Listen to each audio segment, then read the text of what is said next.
Hello student, welcome to Schoolwala. আমি তোমাদের করাচ্ছিলাম class 9 এর ভৌত বিজ্ঞানের চ্যাপ্টার 4। দেখো, এই চ্যাপ্টারটা আমাদের অনেকটা বড়, এর মধ্যে অনেক পার্ট আছে। তার মধ্যে এর আগের দিনে আমরা একটা পার্ট শুরু করেছিলাম, কি না অ্যাসিড, ক্ষার ও লবণ। তার কিছুটা পার্ট আমাদের হয়েছিল। তাহলে আজকে চলো সেই চ্যাপ্টারের আমরা বাকি পার্টটা কমপ্লিট করি। দেখো,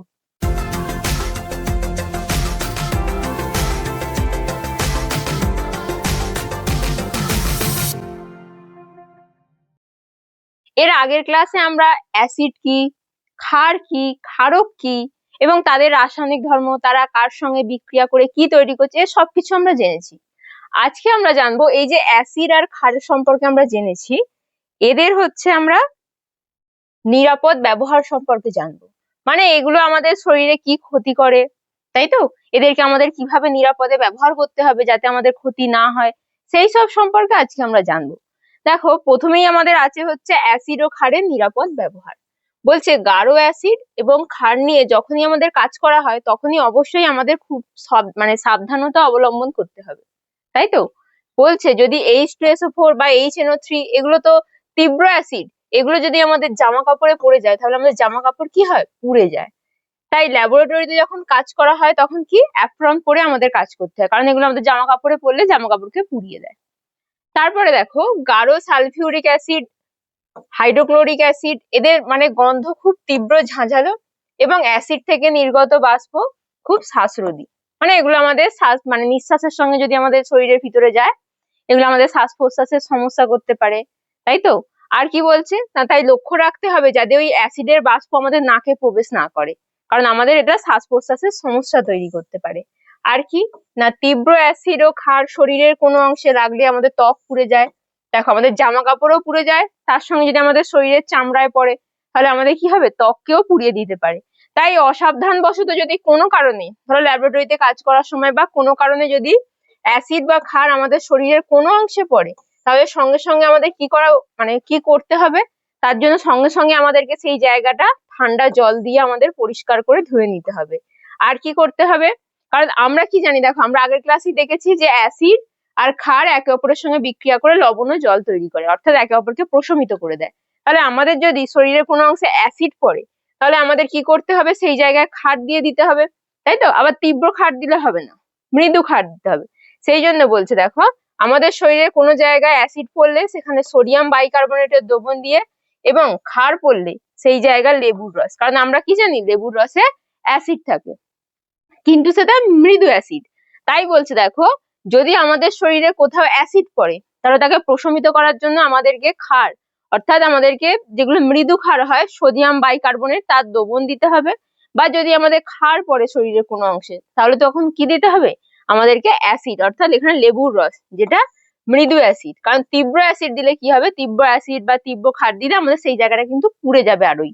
সেই কারণে আমাদের যদি কোনো অ্যাসিড পড়ে তখন আমাদেরকে মৃদু ক্ষার দিয়ে সেই জায়গাটা দিতে হবে, আর ক্ষার পড়লে আমাদেরকে মৃদু অ্যাসিড যেমন লেবুর রস আমরা দিতেই পারি।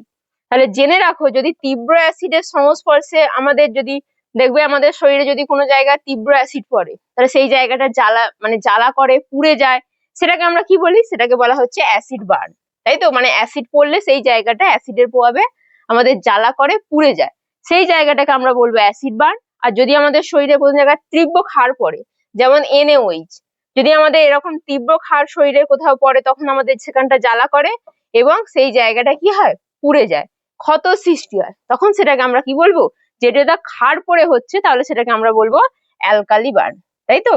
তাহলে অ্যাসিড পড়ে যদি কোনো জায়গায় জ্বালা করে বা পুড়ে যায় সেই জায়গাটাকে আমরা কি বলবো, সেই ঘটনাটাকে আমরা বলবো অ্যাসিড বার্ন। আর যদি তীব্র ক্ষার পড়ে সেই জায়গাটা আমাদের জ্বালা করে, পুড়ে যায়, তখন সেটাকে আমরা কি বলবো, না অ্যালকালি বার্ন। বুঝতে পারলে? তাহলে আমাদের যখন অ্যাসিড বা ক্ষার নিয়ে আমরা কোনো পরীক্ষা নিরীক্ষা করব তখন অবশ্যই আমাদের সাবধানতা অবলম্বন করতে হবে, কারণ যদি তীব্র অ্যাসিড বা তীব্র ক্ষার আমাদের শরীরে কোথাও পড়ে তাহলে কিন্তু সেই জায়গাটা আমাদের জ্বালা করে বা পুড়ে যায়, তাই তো? দেখো নেক্সট কি আছে, দেখো সেই কারণে বলছে, দেখো সালফিউরিক অ্যাসিড, এটাকে যখন জল ঢালা হয় প্রচুর তাপ তৈরি হয়। ধরো সালফিউরিক অ্যাসিড আছে, তুমি উপর থেকে হট করে জল ঢেলে দিলে, তখন কি হয়, সঙ্গে সঙ্গে প্রচুর তাপ তৈরি হয়, যার ফলে কি হয়, ওই অ্যাসিডটা ফুটতে শুরু করে, যেটা আমাদের পক্ষে খুবই ক্ষতিকর, কারণ সেটা যদি চারিদিকে ছিটকে যায়, আমাদের চোখে মুখে এসে পড়ে, তখন কিন্তু আমাদের মারাত্মক ক্ষতি হয়। সেই কারণে বলছে দেখো, যে চারিদিকে ছিটকে পড়লে দুর্ঘটনা ঘটার সম্ভাবনা থাকে।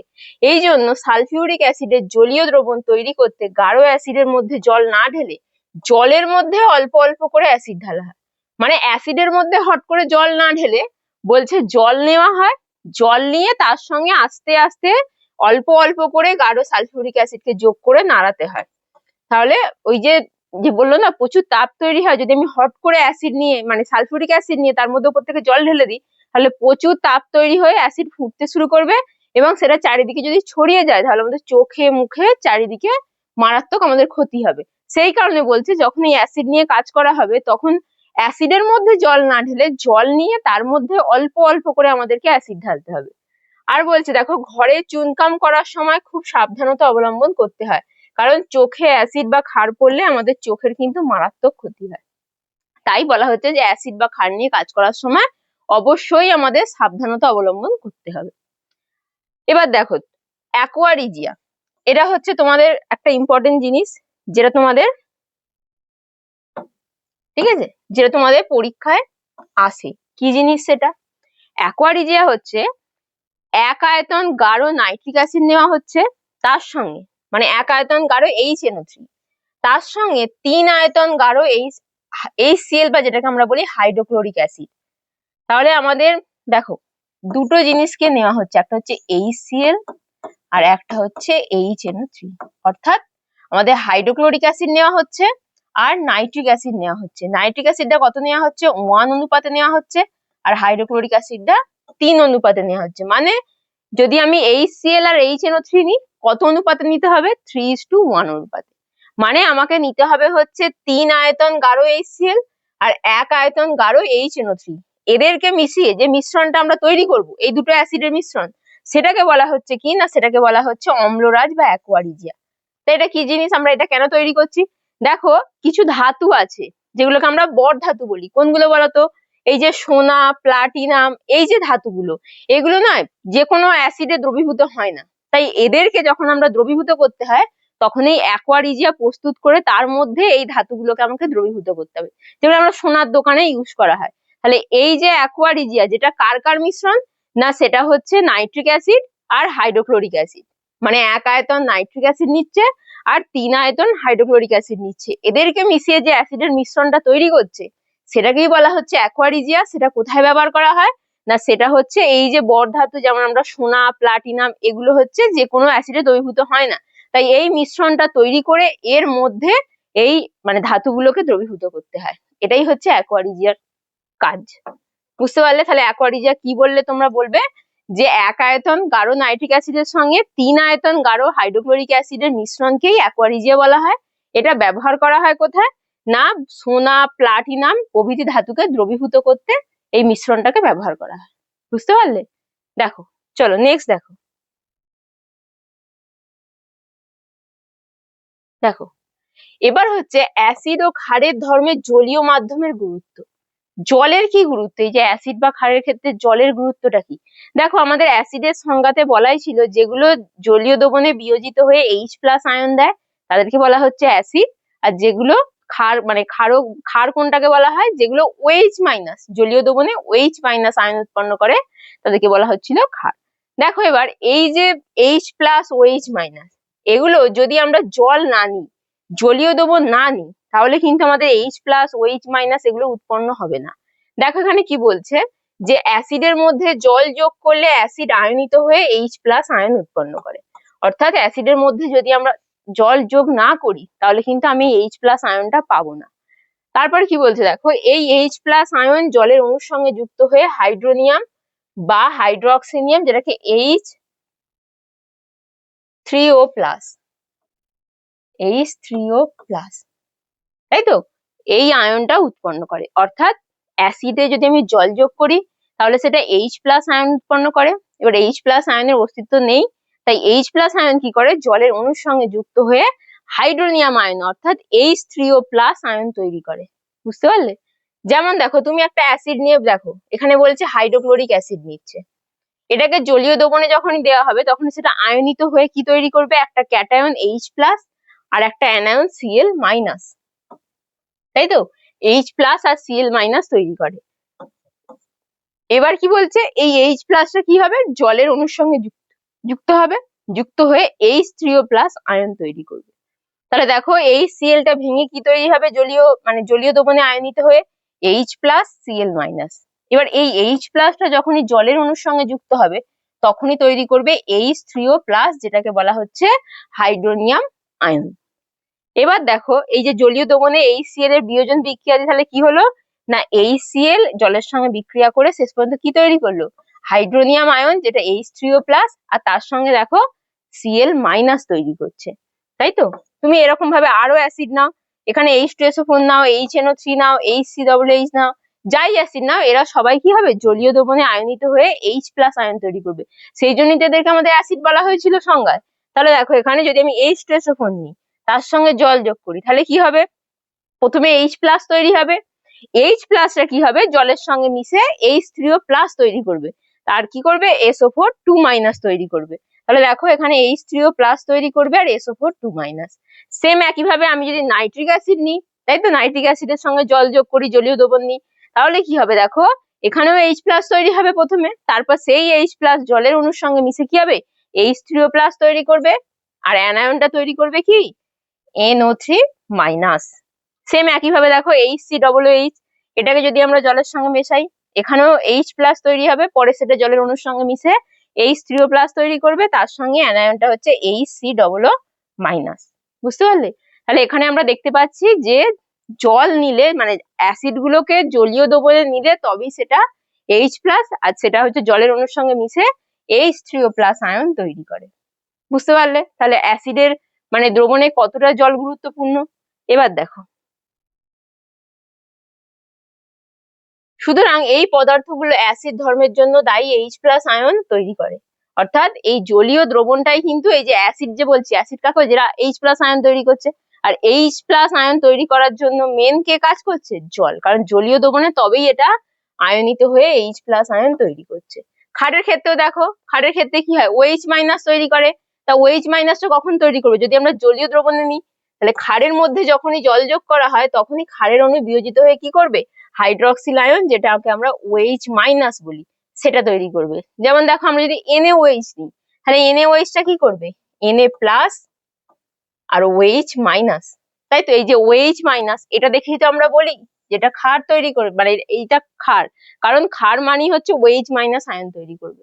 তাই তো, তাহলে দেখো এখানে এই যে H প্লাস OH মাইনাস তৈরি হচ্ছে, এগুলো কিন্তু জলীয় মাধ্যমেই হচ্ছে, মানে জল ঢাললে তবেই এই ক্ষারের অণু বা অ্যাসিডের অণু বিয়োজিত হয়ে H প্লাস বা OH মাইনাস আয়ন তৈরি করছে।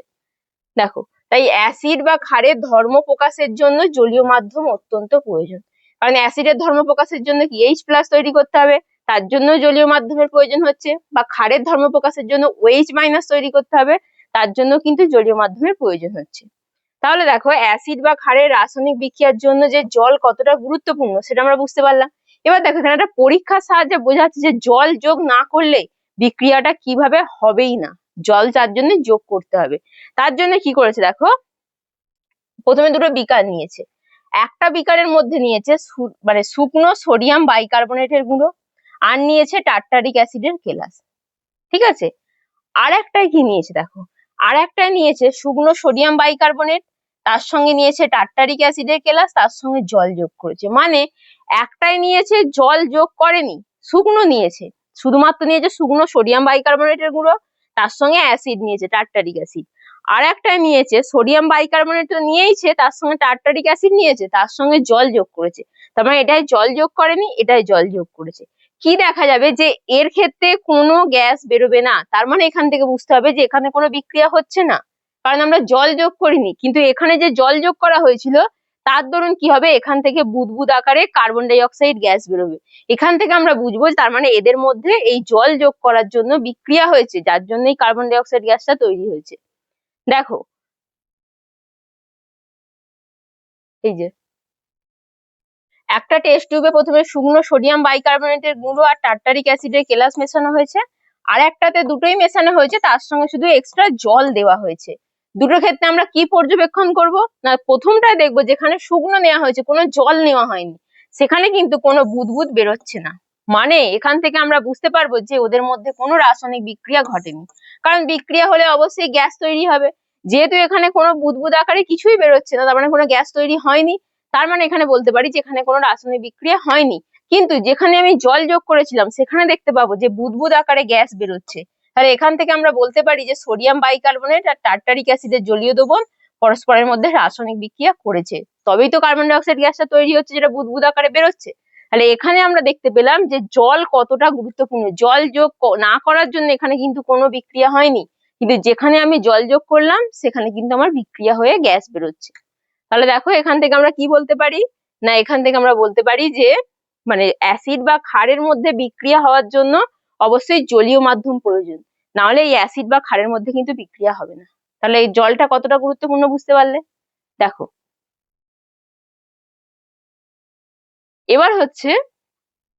এবার আমাদের আছে হচ্ছে, দেখো পদার্থের ভৌত রাসায়নিক ধর্মসমূহে পিএইচ এর সহজ, মানে পিএইচ জিনিসটা কি আগে আমাদেরকে জানতে হবে।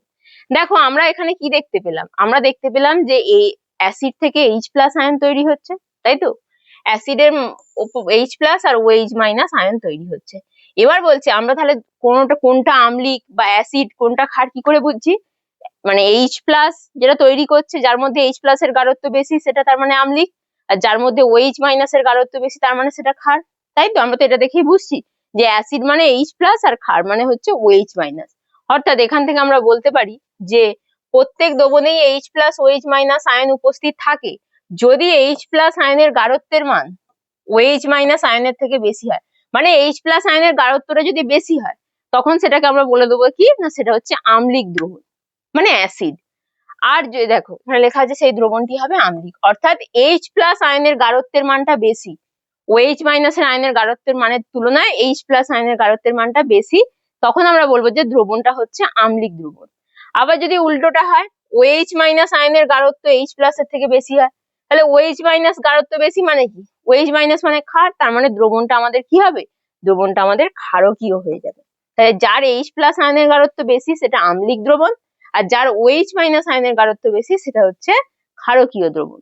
এবার দেখো দ্রবণের অম্লত্বের ও ক্ষারকীয়ত্বের তীব্রতা দ্রবণে উপস্থিত H+ আয়ন ও OH- আয়নের গাঢ়ত্বের উপর নির্ভর করে। তার মানে দেখো বিশুদ্ধ জল যেটা, তাহলে বিশুদ্ধ জলে কি হয়, বিশুদ্ধ জলে হচ্ছে H+ আর OH- কি হয় ওখানে, দেখো যদি বিশুদ্ধ জলে H+ এর গাঢ়ত্ব বেশি থাকতো তাহলে ওটাকে আমরা আম্লিক বলতাম, অ্যাসিড। আর যদি OH- আয়নের গাঢ়ত্ব বেশি থাকতো তাহলে ওটাকে আমরা কি বলতাম, ক্ষারকীয়। কিন্তু বিশুদ্ধ জল কি হয়, বিশুদ্ধ জল হচ্ছে প্রশম হয়, অর্থাৎ এখানে H+ আর OH- আয়নের গাঢ়ত্ব সমান হয়, কোনোটাই বেশি নয় বা কোনোটা কম নয়, দুটোই হচ্ছে সমান হয়, সেই জন্য এটাকে আমরা কি বলি, প্রশম বলি। তাহলে বিশুদ্ধ জল, তাই তো, সামান্য মাত্রায় বিয়োজিত হয়ে H+ OH- আয়ন উৎপন্ন করে। আর এর মধ্যে কি হয়, এই যে দেখো এখানে H+ OH- আয়নের গাঢ়ত্ব সমান, তাই বিশুদ্ধ জলকে আমরা কি বলবো, বিশুদ্ধ জলকে বলবো প্রশম প্রকৃতির, অর্থাৎ অ্যাসিডও নয় ক্ষারও নয়, নিউট্রাল প্রকৃতির, তাই তো, কারণ ওর মধ্যে H+ আর OH- দুটোই তৈরি হয় কিন্তু তাদের গাঢ়ত্ব কি হয়, সমান হয়। দেখো এই যে H2O ভেঙে গিয়ে কি হয়, H+ OH-, তাহলে দুটোই তৈরি হচ্ছে, তাহলে আমরা কি বলবো না, যেহেতু এখানে এই দুজনের গাঢ়ত্ব বিশুদ্ধ জলের মধ্যে সমান থাকে তাই বিশুদ্ধ জলকে আমরা বলবো প্রশম প্রকৃতি, ঠিক আছে। কিন্তু যদি আমরা জলের মধ্যে সামান্য অ্যাসিড বা ক্ষার যোগ করে দিই তখন সেটা আম্লিক বা ক্ষারকীয় হয়ে যাবে। মানে জল তো প্রশম, এবার ওর মধ্যে যদি আমরা অ্যাসিডের মাত্রা বাড়িয়ে দিই, অ্যাসিড যোগ করে দিই তাহলে ওটা আম্লিক প্রকৃতির দ্রবণ হয়ে যাবে। আর যদি ওর মধ্যে আমরা ক্ষার যোগ করে দিই তাহলে ওটা কি, ক্ষারের মাত্রা বেড়ে যাবে, ওটা ক্ষারীয় প্রকৃতির দ্রবণ হয়ে যাবে। বুঝতে পারলে, চলো দেখো এবার হচ্ছে পিএইচ জিনিসটা কি। পিএইচটা আর কিছুই নয়, পিএইচ মানে হচ্ছে একটা নির্দেশকের মতো কাজ করে, কোন দ্রবণ কতটা আম্লিক কতটা ক্ষারীয়, কোনটা তীব্র অ্যাসিড কোনটা তীব্র ক্ষার, কোনটা কম আম্লিক কোনটা কম ক্ষারীয়, এগুলোকে আমরা একটা স্কেলের মাধ্যমে বা একটা মাপের মধ্য দিয়ে আমরা নির্ণয় করি, এটাই হচ্ছে পিএইচ। আসলে পিএইচ এর সংজ্ঞা বললে আমরা কি বলবো, না কোন জলীয় দ্রবণে H3O+ বা H+ আয়নের মোলার গাঢ়ত্বের নেগেটিভ লগারিদমকে বলা হচ্ছে দ্রবণের পিএইচ। মানে কি, মানে যে H+ আয়নের যে গাঢ়ত্ব, মোলার গাঢ়ত্ব, বা তুমি এই যে H3O+ আয়ন, তাই তো, অ্যাসিড মানে এই দুটো, তাহলে H3O+ বা H+ আয়নের যে মোলার গাঢ়ত্ব তার যে নেগেটিভ লগারিদম, এই জন্য লেখা আছে দেখো pH সমান -log10 H+, মানে H+ বা এখানে দেখো H3O+, মানে H+ বা H3O+ আয়নের যে মোলার গাঢ়ত্ব তার যে মাইনাস দেওয়া আছে মানে নেগেটিভ লগারিদম নিলে আমরা যেটা পাবো সেটাকে বলা হচ্ছে কি pH। তাহলে pH কি না, pH হচ্ছে কোন দ্রবণ কতটা আম্লিক বা কতটা ক্ষারীয় বা দ্রবণটা প্রশম কিনা তা মাপা হয় হচ্ছে pH স্কেলের সাহায্যে। যেটা বললাম তোমাদের, কোনটা তীব্র অ্যাসিড, কোনটা মৃদু অ্যাসিড, তাই তো, কোনটা তীব্র ক্ষার, কোনটা মৃদু ক্ষার, কোনটা প্রশম, সেই সবকিছু আমরা এই pH স্কেলের মাধ্যমে নির্ণয় করব। দেখো কিভাবে করব। তাহলে pH স্কেলটা কি না, যে ব্যবস্থার মাধ্যমে কোনো দ্রবণ কতটা আম্লিক কতটা ক্ষারীয় প্রশম কিনা তা মাপা যায় তাকে pH স্কেল বলা হয়। এটা কে আবিষ্কার করে বলতো? এই pH স্কেলটা আবিষ্কার করা হচ্ছে 1909 সালে বিজ্ঞানী সোরেনসেন। ঠিক আছে, নামটা ভালো করে মনে রাখবে, বিজ্ঞানী সোরেনসেন pH স্কেলের প্রবর্তন করেন। জার্মান শব্দ প্রোটেঞ্চ, যার অর্থ হচ্ছে ক্ষমতা, তা থেকে এই pH এর P অক্ষরটা, আর H3O+ আয়নের গাঢ়ত্ব থেকে H শব্দটা নেওয়া হয়েছে, মিনিয়ে দুটোকে মিশিয়ে pH কথাটা এসেছে। এবার দেখো, তাহলে pH মানে আমরা বুঝলাম যে এমন একটা স্কেল নেওয়া হয়েছে যেখান থেকে আমরা বুঝতে পারবো যে কোনটা কতটা তীব্র অ্যাসিড, কতটা মৃদু অ্যাসিড, কতটা তীব্র ক্ষার, কতটা মৃদু ক্ষার বা প্রশম কিনা, সে সবকিছু বুঝতে পারবো। এবার দেখো, এই যে pH স্কেলের কথা বলা হচ্ছে, ঠিক আছে, এই pH স্কেলের কথা বলা হচ্ছে, এর একটা মান আছে নির্দিষ্ট। কি হয় না, এর মান হচ্ছে 0 থেকে 14 পর্যন্ত হয়। ঠিক আছে, pH স্কেলের মান হচ্ছে 0 থেকে 14 পর্যন্ত। তার মধ্যে এই যে মাঝখানে 7 থাকে, এই 7-এ যারা থাকে তাদেরকে বলা হচ্ছে প্রশম। তার মানে কি, তারা নিউট্রাল, অ্যাসিডও নয় ক্ষারও নয়। তাহলে প্রশম দ্রবণের pH এর মান, যেমন জল, বিশুদ্ধ জল যেটা বললাম, তার pH হয় 7। 7-এর কম হলে, দেখো এই স্কেলটা ভালো করে দেখো, বুঝতে পারবে। ধরো এটা একটা pH স্কেল, কি বললাম, 0 থেকে কত পর্যন্ত থাকে, 14। 0 থেকে 14 পর্যন্ত থাকে। আমি কি বললাম, যে মাঝখানে যে 7 আছে, এই 7টা হচ্ছে প্রশম দ্রবণকে নির্দেশ করে, যেটা আমরা বিশুদ্ধ জল বললাম। ঠিক আছে, তাহলে pH হচ্ছে 7, মানে সেটা হচ্ছে প্রশম দ্রবণ। এবার যদি pH এর মান 7-এর কম হয়, মানে এদিকে যায়, সেগুলো কি হবে, অ্যাসিডের দিকে যাবে। pH এর মান 7-এর বেশি হলে সেগুলো ক্ষারকীয় হবে, অর্থাৎ ক্ষারের দিকে যাবে। তাহলে আমি কি বললাম, 7 হচ্ছে প্রশম, 7-এর কমের দিকে যাওয়া মানে অ্যাসিডের দিকে যাওয়া, 7-এর বেশি যাওয়া মানে হচ্ছে ক্ষারকের দিকে যাওয়া, মানে ক্ষারীয়। এবার দেখো, যত 7-এর দিক থেকে 14-র দিকে যাবে তত কি হবে, ক্ষারকীয়তা বৃদ্ধি পাবে। মানে ধরো কারো pH 8, তার ক্ষারকীয়তা যতটা না বেশি, যার ধরো 13, 14, তার থেকে আরো বেশি হবে, কারণ এদিকে যত যাচ্ছে ক্ষারকীয়তা তত বাড়ছে, কারণ এদিকে হচ্ছে OH আয়নের গাঢ়ত্ব বৃদ্ধি পাচ্ছে। দেখো এখানে লেখা আছে, ক্ষারকের তীব্রতা বৃদ্ধি পাচ্ছে এদিকে যত যাবে, তাই তো, এদিকে গেলে ক্ষারকের তীব্রতা বৃদ্ধি পাবে, কারণ OH- আয়নের গাঢ়ত্ব এদিকে বাড়ে। বুঝতে পারলে? তাহলে যার 8 তার থেকে যার 13, তার ক্ষারকীয়তা বেশি, তার তীব্রতা বেশি। আবার দেখো অ্যাসিডের ক্ষেত্রে কি হয়, যত 7-এর দিক থেকে 0-র দিকে যাবে তত কিন্তু অ্যাসিডের তীব্রতা বাড়তে থাকবে, কারণ এই দিকে যত আসছে H+ আয়নের গাঢ়ত্ব বাড়ছে। মানে কারো যদি ধরো pH 6 আর কারো pH ধরো 1, তাহলে এর থেকে বেশি তীব্র অ্যাসিড। কেন? কারণ এদিকে যত আসবে তত H+ আয়নের গাঢ়ত্ব বাড়তে থাকবে। বুঝতে পারলে? তাহলে 7 থেকে যত 0-র দিকে যাবে তত অ্যাসিডের তীব্রতা বাড়তে থাকবে, আর যত 7 থেকে 14-র দিকে যাবে তত ক্ষারকের তীব্রতা বাড়তে থাকবে। বুঝতে পারলে? তাহলে pH স্কেলটা হচ্ছে 0 থেকে 14 পর্যন্ত, 7টা হচ্ছে প্রশম, 7-এর বেশি 14 পর্যন্ত হচ্ছে ক্ষারকীয়, আর 7-এর কম 7 থেকে 0 পর্যন্ত এদিকটা হচ্ছে অ্যাসিড বা আম্লিক প্রকৃতির। দেখো, ক্ষারকীয় দ্রবণের pH এর মান 7-এর বেশি 14 পর্যন্ত, তাই তো, আর আম্লিক দ্রবণের pH এর মান 7-এর কম হবে। এবার দেখো, এখানে কি বলা হয়েছে, একটা দ্রবণের pH 3, অন্য একটা দ্রবণের pH 5। তাহলে আমরা কি বুঝবো, যেটা তোমাদেরকে বললাম, যত 0-র দিকে যাবে মানে কমতে থাকবে মানটা, তত কিন্তু সে তীব্র অ্যাসিড হবে, অ্যাসিডের তীব্রতা তত বাড়তে থাকবে ওদিকে। তাহলে দেখো, যার 3 আর যার 5, এদের মধ্যে কে তীব্র হবে, অবশ্যই 3 হবে। তাহলে দেখো এখানে এই যে 3 আর যার pH 5, এই দুটোই তো অ্যাসিড, আম্লিক প্রকৃতির, তাহলে এদের মধ্যে বলছে এই দুটো দ্রবণই হচ্ছে আম্লিক, কিন্তু প্রথম দ্রবণটা দ্বিতীয় দ্রবণের অপেক্ষায় বেশি আম্লিক। কারণ এ হচ্ছে কি, এর মধ্যে H+ এর গাঢ়ত্বটা বেশি। কারণ বললাম 7 থেকে যত 0-র দিকে যাবে তত অ্যাসিডের তীব্রতা বাড়তে থাকবে। আবার দেখো ক্ষারের ক্ষেত্রে কি বললো, ধরো দুটো দ্রবণ আছে, তাদের পিএইচ এর মান একজনের 9 একজনের 12, তাহলে এরা দুজনেই তো 7-এর বেশি, ক্ষারকীয় দ্রবণ। কিন্তু এই দুজনের মধ্যে কার ক্ষারকীয়তা বেশি? অবশ্যই যে 14-র দিকে কাছাকাছি আছে, অর্থাৎ 12। 9 থেকে 12 কিন্তু বেশি ক্ষারীয়। দেখো এখানে লেখা আছে দুটো দ্রবণই হচ্ছে ক্ষারকীয়, কিন্তু প্রথম দ্রবণ অপেক্ষায় দ্বিতীয় দ্রবণটা বেশি ক্ষারকীয়, অর্থাৎ যার 12 পিএইচ এর মান তার ক্ষারকত্বটা বেশি। বিজ্ঞানীরা এক ধরনের কাগজ তৈরি করেছেন যাকে পিএইচ পেপার বা কাগজ বলে। দ্রবণে সেই কাগজটা এবার আমরা মাপবো কি করে? ধরো আমরা একটা অ্যাসিডে কি করে বুঝবো ওর পিএইচ হচ্ছে 5 হচ্ছে, কার পিএইচ 7 হচ্ছে? দেখো তার জন্য কি করেছে বিজ্ঞানীরা, একটা পেপার কাগজ বার করেছে। এবার সেই কাগজটাকে যখনই আমরা কোনো ধরো অ্যাসিডের দ্রবণ বা ক্ষারের দ্রবণে ডোবাবো, তাহলে পিএইচ এর পেপারের কালার চেঞ্জ হবে।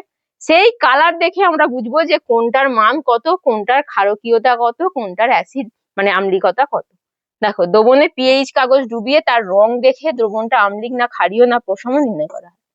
ধরো এই যে এখানে তোমরা দেখতে পাচ্ছ, ধরো তুমি একটা দ্রবণ নিয়েছো, তার মধ্যে তুমি পিএইচ পেপার দিলে তার কালার চেঞ্জ হলো। যদি কালারটা এরকম হয় তুমি জানবে তার মানে ওর পিএইচ হচ্ছে 0, সব থেকে বেশি আম্লিক। ধরো কালারটা এটা হলো, তার মানে জানবে ওর পিএইচ হচ্ছে 1-এর আশেপাশে, তাই তো 1। তার মানে এই যে গোলাপি হলো, তার মানে তুমি জানবে যে ওর পিএইচ হচ্ছে 1। এইভাবে তুমি বিভিন্ন কালার যখন চেঞ্জ হবে তুমি সেই কালার দেখে এই কালারের সঙ্গে ম্যাচ করে বুঝতে পারবে যে তার পিএইচ এর মান কত এবং সেটা অ্যাসিডের মধ্যে পড়ছে নাকি ক্ষারের মধ্যে পড়ছে। এই যে দেখো 7-এর পিএইচ হচ্ছে প্রশম, তাই তো হালকা সবুজ টাইপের। তাহলে দেখতে পাবে যে তোমরা এই যে পিএইচ পেপার, এখানে বিভিন্ন কালার দেওয়া আছে, তুমি পিএইচ পেপারটা যখন কোনো অ্যাসিড বা ক্ষারের দ্রবণে ডোবাবে তখন দেখতে পাবে তার কালার চেঞ্জ হবে। সেই কালার চেঞ্জ থেকে তুমি বুঝতে পারবে তার পিএইচ এর মান এবং সেটা অ্যাসিড না ক্ষার। বুঝতে পারলে? দেখো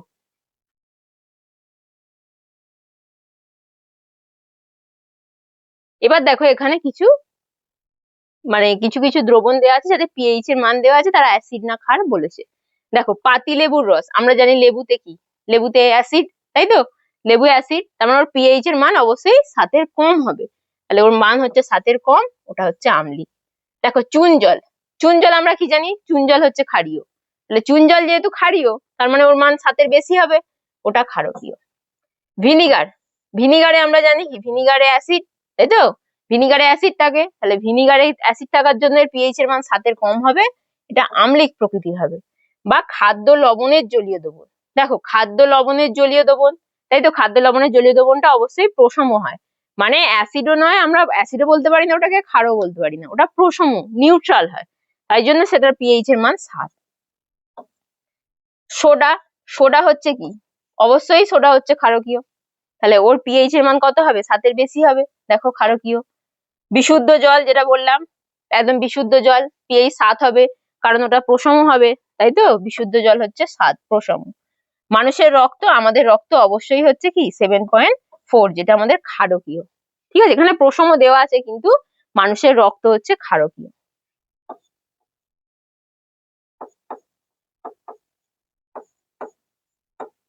হয়তো 7-এর কাছাকাছি বলে তোমাদের বইয়ে প্রশম দেওয়া আছে, কিন্তু মানুষের রক্ত হচ্ছে 7.4, যেটাকে ক্ষারকীয় ধরা হয়। বুঝতে পারলে? দেখো চলো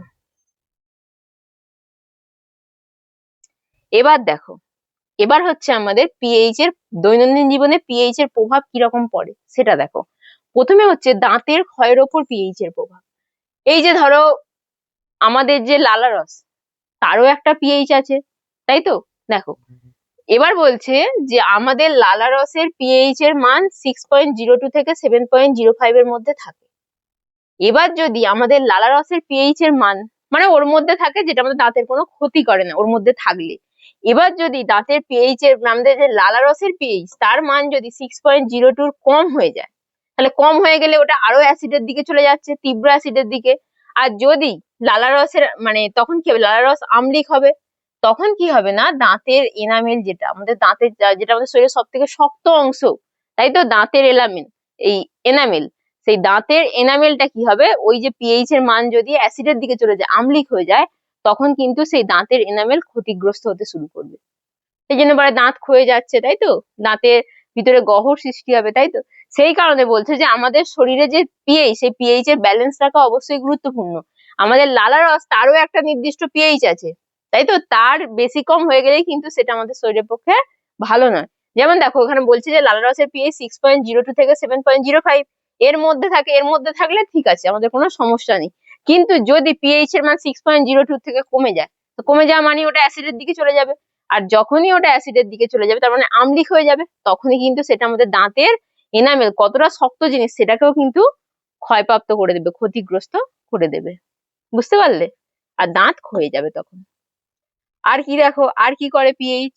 এবার বলছে দেখো, কৃষি জমি ও মৎস্য চাষের জলাশয়ে পিএইচ এর প্রভাব, মানে জমিতে এবং মাছ চাষের জন্য যে জলাশয়, সেখানে পিএইচ এর প্রভাব কিরকম। দেখো আমি যদি চাষের জমিতে অতিরিক্ত পরিমাণে অ্যামোনিয়াম সালফেট ব্যবহার করি, তাহলে কি হবে, অ্যামোনিয়াম সালফেট ব্যবহার করলে মাটি কি হবে, মাটিতে অ্যাসিডের পরিমাণ বেড়ে যাবে, মাটি আম্লিক হয়ে যাবে।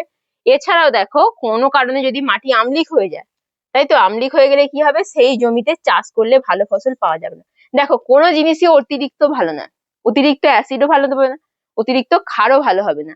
তার মানে আমাকে কি ব্যালেন্স করে রাখতে হবে। যদি কোনো কারণে যে সার, অতিরিক্ত সার ব্যবহার করলে কি হচ্ছে, জমিতে অ্যাসিডের পরিমাণ বেড়ে যাচ্ছে, আম্লিক হয়ে যাচ্ছে, তাহলে অতিরিক্ত যদি আম্লিক হয়ে যায়, তাহলে সেখানে চাষ ভালো হবে না, তাই তো। চাষের জমির মাটির নমুনা নিয়ে জলে গুলে তাতে পিএইচ কাগজ ডোবালে যদি দেখা যায় পিএইচ এর মান 7 কম হয়েছে, তার মানে বুঝতে হবে যে ওটা অ্যাসিড, তার মানে মাটিটা কি আম্লিক। তখন জমিতে কি হবে, তাহলে অ্যাসিড আছে, মানে ওকে ব্যালেন্স করার জন্য আমাকে কি ক্ষার দিতে হবে। তখন কি করা হয়, দেখো চুন যেহেতু একটা ক্ষার, তাই ওকে কি করা হয়, তখন মাটিতে চুন প্রয়োগ করতে হয়। তখন কি করবে, ওই চুন মাটির অতিরিক্ত যে আম্লিকতা, সেটাকে ব্যালেন্স করে দেবে, প্রশমিত করে দেবে। এই চুন মাটির অতিরিক্ত অ্যাসিডের সঙ্গে বিক্রিয়া করে, কিভাবে প্রশমিত করবে, কারণ ও বিক্রিয়া করে লবণ আর জল তৈরি করে ফেলবে, তাই তো, মানে অ্যাসিডের তীব্রতাকে ও কমিয়ে দেবে। এই যে অ্যাসিডের সঙ্গে বিক্রিয়া করে মাটির অতিরিক্ত অ্যাসিডকে প্রশমিত করে দেবে। কৃষিকার্যের জন্য প্রথমে চাষযোগ্য জমির পিএইচ নির্ণয় করা হয়। মাটির পিএইচ এর মান দেখে জমিতে কোন ফসলের জন্য কোন সার প্রয়োগ করতে হবে সেটা নির্ধারণ করা হয়। মানে মাটির পিএইচ দেখে, যে মাটিতে যদি আম্লিকতা বেশি থাকে, তাহলে ক্ষার জাতীয় যে সার, সেগুলো দিতে হবে। যদি ক্ষারের পরিমাণ বেশি থাকে, তাহলে আম্লিক জাতীয় যে সার, সেগুলো প্রয়োগ করতে হবে। তাই পিএইচ দেখে কোন সার প্রয়োগ করতে হবে সেটা নির্ধারণ করা হয়, ঠিক আছে। মাটির পিএইচ বৃদ্ধি পেলে ওই মাটিতে অ্যালুমিনিয়াম সালফেট, ফেরিক সালফেট ইত্যাদি লবণ যোগ করলে এগুলো আর্দ্র বিশ্লেষিত হয়ে অ্যাসিড উৎপাদনের মাধ্যমে মাটির পিএইচ হ্রাস করে দেয়। এছাড়া সালফার যোগ করলেও মাটির পিএইচ হ্রাস পায়, ঠিক আছে। তাহলে জমিতে আমরা দেখতে পেলাম জমির উপর কিভাবে পিএইচ প্রভাব ফেলে। এবার দেখো, এবার হচ্ছে জলাশয়। বলছে যেসব জলাশয়, যেমন পুকুর, ডোবা, ভেড়ি, এইসবে কি হয়, মাছ চাষ করা হয়, সেই সব জলাশয়ে জলের পিএইচ 4.5 থেকে 9.5 এর মধ্যে থাকা উচিত। মানে যেসব জলাশয়ে, ভেড়িতে মাছ চাষ করা হয়, সেখানে পিএইচ 4.5, মানে 4.5 থেকে 9.5 এর মধ্যে থাকা উচিত। এবার বলছে সেই সব জলাশয়ের জল যদি অধিক আম্লিক হয়ে যায়, তাহলে যদি মানে আম্লিকতা বেশি হয়ে যায়, তখন কি হবে, তখন যদি যে কোনো জিনিসই বললাম না অতিরিক্ত ভালো নয়, তাহলে যদি অতিরিক্ত আম্লিক হয়ে যায়, তখন কি হবে, সেই জলাশয়ের মাছেদের চাষের পক্ষে উপযুক্ত থাকবে না সেই জলাশয়। তখন কি হবে, তার মানে তার সেই জলাশয়ের নমুনা সংগ্রহ করে তার পিএইচ এর মান নির্ণয় করে জানতে হবে যে ওই জল আম্লিক কিনা, তাই তো। যদি অধিক আম্লিক হয়ে যায়, তাহলে কি করতে হবে, অ্যাসিড হয়ে গেলে ক্ষার যোগ করতে হবে। তখন কি করা হবে, দেখো যদি আম্লিক হয়ে যায়, তখন জলে চুন যোগ করতে হবে। চুন কি করবে, জলের আম্লিককে মানে প্রশমিত করে ব্যালেন্স করে দেবে। তাহলে যদি আমরা দেখি যে জলাশয়ে আম্লিকতা বেড়ে গেছে, তখন কি হবে, তাকে প্রশমিত করার জন্য জলে চুন যোগ করতে হবে, কারণ চুন ক্ষারীয়। তাহলে অ্যাসিড আর ক্ষার অতিরিক্ত অ্যাসিডকে কি করে দেবে, প্রশমিত করে দেবে। বুঝতে পারলে? দেখো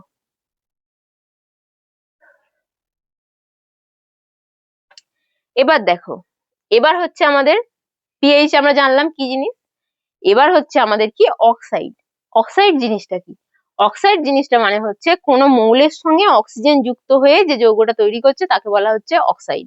নাম শুনেই বুঝতে পারছো, অক্সাইড মানে অক্সিজেন থাকবে, অর্থাৎ কোনো মৌলের সঙ্গে অক্সিজেন যুক্ত হয়ে যে যৌগ তৈরি করছে, তাকে বলা হচ্ছে অক্সাইড। এবার দেখো তাহলে অক্সাইড কি বললাম, যে কোনো মৌলের সঙ্গে অক্সিজেন যুক্ত হয়ে যে যৌগটা তৈরি করছে, তাকে বলা হচ্ছে কি না অক্সাইড। এবার দেখো, তার মানে মৌলের মধ্যে আমাদের কি ধাতব মৌল থাকতে পারে, অধাতব মৌল থাকতে পারে। তাহলে ধাতুর সঙ্গে অক্সিজেন যুক্ত হয়ে ধাতব অক্সাইড তৈরি করবে, আবার অধাতুর সঙ্গে অক্সিজেন যুক্ত হয়ে অধাতব অক্সাইড তৈরি করবে। সেই অনুযায়ী বলছে দেখো অক্সাইড গুলো ধর্মের উপর ভিত্তি করে অক্সাইডকে 3টে ভাগে ভাগ করা হয়েছে। একটা হচ্ছে আম্লিক অক্সাইড, একটা হচ্ছে ক্ষারকীয় অক্সাইড, আর একটা হচ্ছে উভধর্মী অক্সাইড। তাহলে অক্সাইডকে ক ভাগে ভাগ করা হচ্ছে? 3 ভাগে। আম্লিক অক্সাইড, ক্ষারকীয় অক্সাইড আর উভধর্মী অক্সাইড। আম্লিক অক্সাইডটা কি? দেখো নাম শুনেই বুঝতে পারছো আম্লিক অক্সাইড মানে কি, যে অক্সাইড অ্যাসিড উৎপাদন করবে, মানে জলের সঙ্গে মিশে যে অক্সাইড জলে দ্রবীভূত হয়ে অ্যাসিড উৎপাদন করবে, তাই তো, এবং ক্ষারের সঙ্গে বিক্রিয়া করবে। তাহলে অ্যাসিড তৈরি করবে মানে ও যখনই ক্ষারের সঙ্গে বিক্রিয়া করবে তাহলে অ্যাসিড আর ক্ষার কি করবে? লবণ আর জল তৈরি করবে। তাহলে আম্লিক অক্সাইড মানে হচ্ছে যে অক্সাইড গুলো অ্যাসিড উৎপাদন করবে, কাতে না জলে দ্রবীভূত হয়ে যে অক্সাইড অ্যাসিড তৈরি করবে এবং ক্ষারক বা ক্ষারের সঙ্গে বিক্রিয়া করে লবণ ও জল তৈরি করবে। কারণ অ্যাসিড তৈরি করছে মানে ও যখন ক্ষারের সঙ্গে বিক্রিয়া করবে অ্যাসিড আর ক্ষার কি করবে? লবণ আর জল তৈরি করবে। তখন সেটাকে বলবো আমরা কি না আম্লিক অক্সাইড। এবার আম্লিক অক্সাইড কোনগুলো হয়? ম্যাক্সিমাম হচ্ছে অধাতুর সঙ্গে যে অক্সিজেন যুক্ত হয়ে যে যৌগগুলো তৈরি হচ্ছে সেটা হচ্ছে আম্লিক অক্সাইডের মধ্যে পড়ে। তাহলে আম্লিক অক্সাইড ম্যাক্সিমামটা হচ্ছে অধাতুর সঙ্গে অক্সিজেনের বিক্রিয়ায়, অর্থাৎ অধাতব অক্সাইড যেগুলো অধাতুর সঙ্গে অক্সিজেন যুক্ত হয়ে যেগুলো তৈরি হচ্ছে অক্সাইড, সেগুলোকেই বলা হচ্ছে কি না আম্লিক অক্সাইড। ঠিক আছে, এই আম্লিক অক্সাইড গুলো জলের সঙ্গে বিক্রিয়া করে অ্যাসিড তৈরি করে, যেটা আমাদের সংজ্ঞাতেই বলা আছে। যেমন ধরো কার্বন, কার্বন একটা অধাতু, এর সঙ্গে অক্সিজেন যুক্ত হয়ে CO2 তৈরি করে। তাহলে এটা একটা অধাতব অক্সাইড, তার মানে এটা একটা কি আম্লিক অক্সাইড। বা ধরো আমি এখানে ধরতে পারি সালফার, তাহলে সালফার কি হবে? অক্সিজেনের সঙ্গে যুক্ত হয়ে SO2, সালফার ডাই অক্সাইড। তাহলে এটাও তো একটা অধাতুর অক্সাইড, তাহলে এটাও একটা কি আম্লিক অক্সাইড। এইভাবে অধাতুর সঙ্গে অক্সিজেন যুক্ত হয়ে আমাদের তৈরি হচ্ছে অধাতব অক্সাইড, যেটাকে আমরা বলছি আম্লিক অক্সাইড। যেমন দেখো এখানে তোমাদের এই যে CO2 বললাম, SO2, ফসফরাস পেন্টক্সাইড, P2O5 এগুলো। এবার কেন হচ্ছে দেখো কি বলেছে প্রথমে, না এরা জলে দ্রবীভূত হয়ে অ্যাসিড তৈরি করে। তাহলে আমি তো CO2 কে বলছি আম্লিক অক্সাইড, তাহলে এ নিশ্চয়ই জলের সঙ্গে বিক্রিয়া করে অ্যাসিড তৈরি করবে। দেখো CO2 কে যদি আমি জলে দ্রবীভূত করি, CO2 আর জল মিশে কি তৈরি করে বলতো? H2CO3, যেটাকে বলা হচ্ছে কার্বনিক অ্যাসিড। তার মানে দেখো এটা একটা আম্লিক অক্সাইড বলছি। কেন বলছি? কারণ এ জলের সঙ্গে মিশে বিক্রিয়া করে জলে দ্রবীভূত হয়ে কি তৈরি করছে? একটা অ্যাসিড তৈরি করছে, যেটা হচ্ছে H2CO3 অর্থাৎ কার্বনিক অ্যাসিড। এবার কি বলছে দেখো, একে যখন ক্ষারের সঙ্গে বিক্রিয়া করাবো, তাই তো, এ যখন ক্ষারের সঙ্গে বিক্রিয়া করবে এই আম্লিক অক্সাইড, তখন কিন্তু ও লবণ আর জল তৈরি করবে। তাহলে দেখো বিক্রিয়া করা CO2, তাই তো, আম্লিক অক্সাইড, ক্ষারের সঙ্গে বিক্রিয়া করা NaOH, তাই তো, এটা একটা ক্ষার। তাহলে এর সঙ্গে যখনই তুমি আম্লিক অক্সাইডে বিক্রিয়া করাবে, কি বললো এখানে? লবণ আর জল তৈরি হবে। তাহলে দেখো এখানে কি তৈরি হচ্ছে? তাহলে এখানে তৈরি হবে Na2CO3, সোডিয়াম কার্বনেট আর তার সঙ্গে H2O জল, অর্থাৎ সোডিয়াম কার্বনেট লবণ আর জল তৈরি করবে। তাহলে দেখো CO2 কি হলো? CO2 হচ্ছে আম্লিক অক্সাইড। কেন বলছি? কারণ ও জলে দ্রবীভূত হয়ে অ্যাসিড তৈরি করছে। এখানে দেখো বিক্রিয়ায় দেখালাম যে ওটা কার্বনিক অ্যাসিড তৈরি করছে। আবার তুমি যখন CO2 কে ক্ষারের সঙ্গে বিক্রিয়া করাচ্ছ, ওটা লবণ আর জল তৈরি করছে। দেখো সোডিয়াম কার্বনেট লবণ, তাই তো, সোডিয়াম কার্বনেট লবণ আর তার সঙ্গে জল তৈরি করছে। সেই কারণে আমরা CO2 কে কি বলছিলাম? আম্লিক অক্সাইড বলছিলাম। বুঝতে পারলে? দেখো SO2, দেখো SO2 দিয়ে কি বলছে? তাহলে SO2 তো আমরা দেখলাম এটা অধাতুর অক্সাইড, এটাও জলের সঙ্গে বিক্রিয়া করে তাহলে কি করবে? অ্যাসিড তৈরি করবে, কারণ আম্লিক অক্সাইডের তাই নিয়ম। তাহলে এ দেখো অ্যাসিডটা তৈরি করছে H2SO3 অর্থাৎ সালফিউরাস অ্যাসিড। এবার দেখো একে যদি ক্ষারের সঙ্গে বিক্রিয়া করাই তাহলে লবণ আর জল তৈরি করবে, তাই তো। তাহলে SO2 প্লাস NaOH, ক্ষার এটা, এটা হচ্ছে আম্লিক অক্সাইড। তাহলে এটা তৈরি করছে Na2SO3 লবণ আর তার সঙ্গে জল তৈরি করছে। তাহলে বুঝতে পারলে আম্লিক মানে আম্লিক অক্সাইড কাকে বলা হয়? যেগুলো হচ্ছে জলে দ্রবীভূত হয়ে অ্যাসিড তৈরি করবে এবং তার সঙ্গে যদি আমরা ক্ষার বিক্রিয়া করাই সেটা লবণ আর জল তৈরি করবে, তাকে বলা হয় আম্লিক অক্সাইড। এবার দেখো, এবার হচ্ছে ক্ষারকীয় অক্সাইড। তাহলে ক্ষারকীয় অক্সাইড শুনেই বুঝতে পারছো যেগুলো ক্ষার উৎপাদন করবে, তাই তো, জলে দ্রবীভূত হয়ে ক্ষার তৈরি করবে। আর যেহেতু ক্ষার উৎপন্ন করবে, তার মানে ওকে যখন আমরা অ্যাসিডের সঙ্গে মেশাবো ও তখন লবণ আর জল তৈরি করবে। তাহলে দেখো যেসব অক্সাইড জলে দ্রবীভূত হয়ে ক্ষার উৎপাদন করবে এবং অ্যাসিডের সঙ্গে বিক্রিয়া করে লবণ ও জল তৈরি করবে, তাদেরকে বলা হয় ক্ষারকীয় অক্সাইড। আর ওটা যেমন আম্লিক অক্সাইড ছিল অধাতব অক্সাইড, এটা কিন্তু উল্টো হবে, এটা ম্যাক্সিমামটা ধাতুর সঙ্গে অক্সিজেন যুক্ত, অর্থাৎ ধাতব অক্সাইড গুলোকে বলা হচ্ছে ক্ষারকীয় অক্সাইডের মধ্যে পড়ে। যেমন ধরো তুমি সোডিয়াম নাও, Na ধাতু নাও, তাই তো, Na এর সঙ্গে অক্সিজেন যুক্ত হয়ে কি হয়? সোডিয়াম মনোক্সাইড, তাই তো, Na2। তারপরে দেখো তুমি ক্যালসিয়াম নাও, ক্যালসিয়াম ধাতুর সঙ্গে অক্সিজেন যুক্ত হয়ে CaO, এটা ক্যালসিয়াম অক্সাইড। তাহলে এগুলো হচ্ছে সব ধাতব অক্সাইড, আর এগুলোকেই আমরা বলি ক্ষারকীয় অক্সাইড। এবার দেখো তার মানে কি বললো প্রথমে, যে অক্সাইড জলে দ্রবীভূত হয়ে ক্ষার তৈরি করবে, তার মানে এই যে অক্সাইড এগুলো হচ্ছে জলের সঙ্গে বিক্রিয়া করে ক্ষার তৈরি করবে। দেখো একটা উদাহরণ দেখো, Na2O তার সঙ্গে জল যোগ করো, তাহলে ক্ষার হবে, কি হবে না NaOH, তাই তো? তাহলে Na2O হচ্ছে কি না, Na2O কে আমরা ক্ষারকীয় অক্সাইড বলছি, কেন? কারণ ও জলের সঙ্গে বিক্রিয়া করছে, জলের সঙ্গে বিক্রিয়া করে ও কি তৈরি করছে, ক্ষার তৈরি করছে NaOH।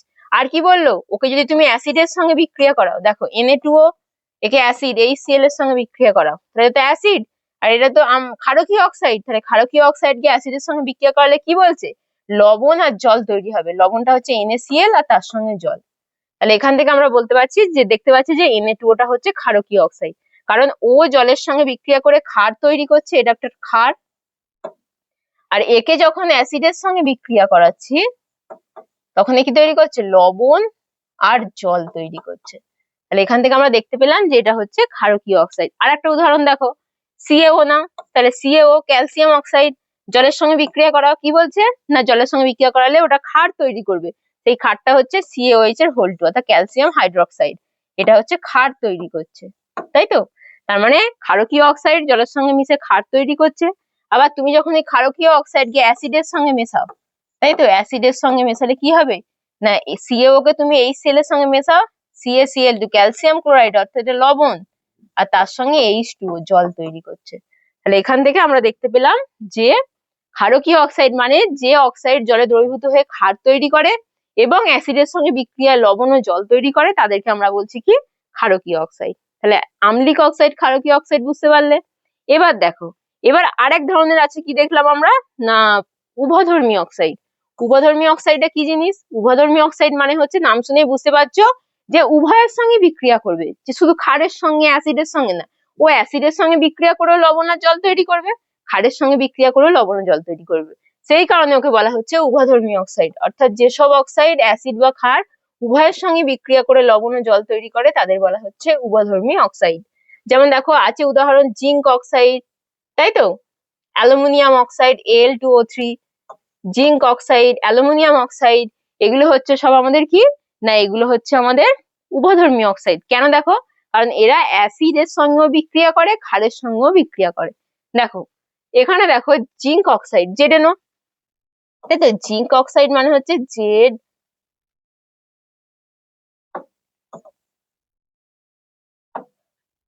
জিঙ্ক অক্সাইড মানে হচ্ছে ZnO, আর অ্যালুমিনিয়াম অক্সাইড হচ্ছে Al2O3, Al2O3 অ্যালুমিনিয়াম অক্সাইড। দেখো কি বললো, ও অ্যাসিডের সঙ্গে বিক্রিয়া করে লবণ জল তৈরি করবে, ক্ষারের সঙ্গে বিক্রিয়া করে লবণ জল তৈরি করবে। দেখো জিঙ্ক অক্সাইড এটা উভধর্মী, অ্যাসিডের সঙ্গে বিক্রিয়া করা HCl, তাহলে এটা হচ্ছে অ্যাসিড, তাহলে অ্যাসিডের সঙ্গে বিক্রিয়া করে কি তৈরি করছে, দেখো ZnCl2 অর্থাৎ জিঙ্ক ক্লোরাইড আর কি H2O জল, আর এটা হচ্ছে একটা লবণ। তাহলে দেখো উভধর্মীয় অক্সাইডটা অ্যাসিডের সঙ্গে বিক্রিয়া করে লবণ আর জল তৈরি করছে, তুমি ক্ষারের সঙ্গে বিক্রিয়া করা, তাহলে ZnO কে তুমি ক্ষার NaOH নাও, এটা হচ্ছে ক্ষার, এর সঙ্গে যখন বিক্রিয়া করা হচ্ছে Na2ZnO2 অর্থাৎ সোডিয়াম জিঙ্কেট, এটা হচ্ছে একটা লবণ, তাহলে এই লবণ তৈরি করছে আর এখানে জল তৈরি করছে। তাহলে দেখো ZnO অ্যাসিডের সঙ্গে বিক্রিয়া করে লবণ আর জল তৈরি করলো, ক্ষারের সঙ্গে বিক্রিয়া করেও লবণ ও জল তৈরি করলো, সেই কারণে ওকে বলা হচ্ছে উভধর্মী অক্সাইড। দেখো অ্যালুমিনিয়াম অক্সাইডটা দেখো Al2O3, তুমি HCl এর সঙ্গে বিক্রিয়া করাও AlCl3 আর H2O, তাই তো, তাহলে এখানে লবণ আর জল তৈরি করলো। আবার তুমি ক্ষারের সঙ্গে বিক্রিয়া করাও Al2O3, তার সঙ্গে NaOH ক্ষার, তাহলে এখানে কি হবে NaAlO2, এটা হচ্ছে লবণ আর এখানে জল তৈরি করছে, সেই কারণে ওকে বলা হচ্ছে কি না উভধর্মী অক্সাইড। বুঝতে পারলে? দেখো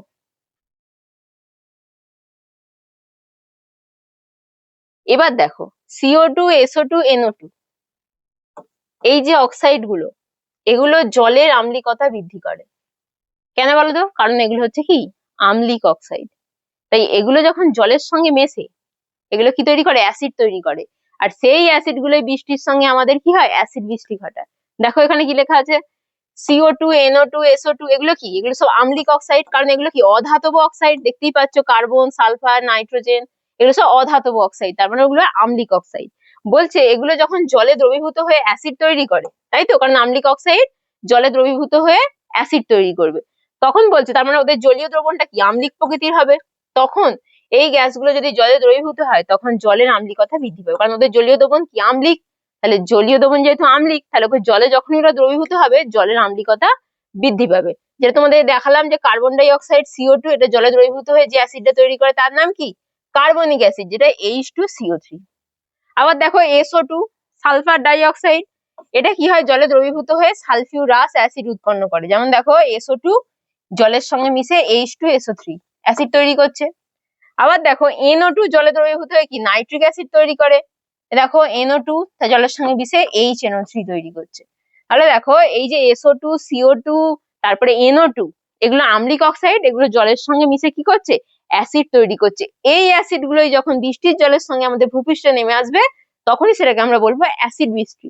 দেখো এখানে কি লেখা আছে, এই যে অ্যাসিড বৃষ্টি, ওই যে অ্যাসিড গুলো তৈরি হচ্ছে ওই অ্যাসিড গুলো বৃষ্টির জলের সঙ্গে এই যে অ্যাসিড মিশে থাকলে সেই বৃষ্টিকে আমরা অ্যাসিড বৃষ্টি বলবো।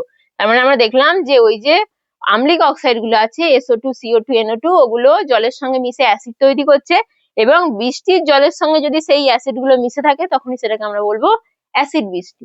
দেখো বৃষ্টির জলের অ্যাসিড বা পিএইচ এর মান, তাহলে অ্যাসিড মানে কি 7 কম হবে পিএইচ এর মান। যদি আমরা দেখি যে বৃষ্টির যে জল, আমরা কখন বুঝবো যে অ্যাসিড বৃষ্টি হচ্ছে, যদি বৃষ্টির জলের পিএইচ এর মান 3.6 থেকে 5.6 এর মধ্যে থাকে তখনই আমরা বলবো সেটা অ্যাসিড বৃষ্টি হচ্ছে। ঠিক আছে, দেখো অ্যাসিড বৃষ্টির কারণ কি, তাহলে কারণ আমরা বুঝতেই পারলাম যে ওই যে বাতাসের মধ্যে মিশে থাকা sulphur die oxide SO2 nitrogen die oxide NO2, তাই তো এগুলো কি হয় বাতাসের অক্সিজেন আর জলীয় বাষ্পের সঙ্গে দীর্ঘকালীন বিক্রিয়া করে অ্যাসিড বাষ্প তৈরি করে এবং বাতাসে ভেসে থাকে। যখন বৃষ্টি হয় সেই বৃষ্টির জলের সঙ্গে অ্যাসিড দ্রবীভূত হয়ে নিচে নেমে আসে, তারপরেই আমাদের অ্যাসিড বৃষ্টি হয়। তাই তো ওই অ্যাসিড গুলো বৃষ্টির জলের সঙ্গে মিশে অ্যাসিড বৃষ্টি হয়। এবার বলছে তাপবিদ্যুৎ কেন্দ্রে বিভিন্ন কলকারখানাতে কয়লা পোড়ানো হয়, তো সেই কয়লাতে অল্প পরিমাণ সালফার থাকে। এবার কয়লা পোড়ালে কি হয় ওই সালফার বাতাসের অক্সিজেনের সঙ্গে মিশে সালফার ডাই অক্সাইড তৈরি করে এবং সেটাই হচ্ছে বাতাসে মিশে যায় এবং সেখান থেকে ওই জলের সঙ্গে মিশে অ্যাসিড তৈরি করে অ্যাসিড বৃষ্টি ঘটায়। আবার দেখো তুমি যে যানবাহনের ধোঁয়া, তাহলে যানবাহনের ধোঁয়ার মধ্যেও সালফার ডাই অক্সাইড গ্যাস নির্গত হয়, বাতাসে ভেসে থাকে, সেখান থেকে সালফার ডাই অক্সাইড বৃষ্টির জলের সঙ্গে মিশে সালফিউরাস অ্যাসিড তৈরি করে এবং বৃষ্টির জলের সঙ্গে ভূপৃষ্ঠে পড়ে। দেখো SO2 সালফার ডাই অক্সাইড, এই যে বলছে না যানবাহনের ধোঁয়ার সঙ্গে সালফার ডাই অক্সাইড গ্যাস বেরোয়, তাহলে এই SO2 টা যখন বৃষ্টি হবে সেই বৃষ্টির জলের সঙ্গে মিশবে H2O এর সঙ্গে মিশে H2SO3, অর্থাৎ এটা কি তৈরি করবে না অ্যাসিড তৈরি করবে। সেই অ্যাসিডটা কি হবে এই সালফিউরাস অ্যাসিড তৈরি করছে, সেই অ্যাসিডটাই কি হবে না অ্যাসিডটাই বৃষ্টির জলের সঙ্গে মিশে অ্যাসিড বৃষ্টি তৈরি করবে। এবার দেখো এই যে বাতাসে ভেসে থাকা সালফার ডাই অক্সাইড গ্যাস সূর্যরশ্মির উপস্থিতিতে বায়ুর অক্সিজেনের সঙ্গে মিশে সালফার ট্রাই অক্সাইড তৈরি করে এবং এই SO3 গ্যাস জলীয় বাষ্পের সঙ্গে মিশে সালফিউরিক অ্যাসিড তৈরি করে। কি বললো দেখো এই যে SO2 সালফার ডাই অক্সাইড, এটা যে বাতাসের যে অক্সিজেন আছে O2 তার সঙ্গে মিশে সূর্যালোকের উপস্থিতিতে কি তৈরি করবে SO3 অর্থাৎ সালফার ট্রাই অক্সাইড তৈরি করবে। এই SO3 টাই কি হবে জলের সঙ্গে মিশবে, বৃষ্টির জলের সঙ্গে মিশে কি হবে H2SO4 অর্থাৎ সালফিউরিক অ্যাসিড তৈরি করবে, যেটা অ্যাসিড বৃষ্টি ঘটায়। আবার দেখো বলছে যে নাইট্রোজেনের ক্ষেত্রে কি হয়, নাইট্রোজেনটা কি সালফারেরটা আমরা দেখে নিলাম, এবার নাইট্রোজেনেরটা কি হয় দেখো আকাশে যখন মানে মেঘের মধ্যে যখন বিদ্যুৎ ক্ষরণ হয়, তাই তো যখন বজ্রপাত পড়ে তখন কি হয় বাতাসের যে নাইট্রোজেন আর আমাদের যে অক্সিজেন থাকে তাদের মধ্যে বিক্রিয়া হয়। এই যে দেখো N2 আর O2 যখন বিদ্যুৎ স্ফুলিঙ্গ তৈরি হয় তখন এই নাইট্রোজেন আর অক্সিজেনের মধ্যে বিক্রিয়া হয়, বিক্রিয়া হয়ে কি তৈরি হয় বলতো বিক্রিয়া হয়ে NO তৈরি করে অর্থাৎ নাইট্রিক অক্সাইড তৈরি করে। এবার এই নাইট্রিক অক্সাইড আবার বাতাসের অক্সিজেনের সঙ্গে মিশে NO2 নাইট্রোজেন ডাই অক্সাইড তৈরি করে। এই নাইট্রোজেন ডাই অক্সাইড আম্লিক অক্সাইড, তাহলে ও যখনই জলের সঙ্গে মিশবে তখনই অ্যাসিড তৈরি করবে, সেটা হচ্ছে HNO3, তাই তো HNO3 তৈরি করে।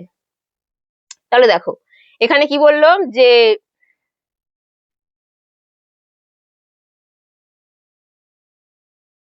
আকাশে মেঘের মধ্যে যখন বিদ্যুৎ ক্ষরণ হয় তখন বাতাসের নাইট্রোজেন ও অক্সিজেন রাসায়নিক বিক্রিয়ায় যুক্ত হয়ে নাইট্রিক অক্সাইড তৈরি করে। দেখো NO তৈরি করলো।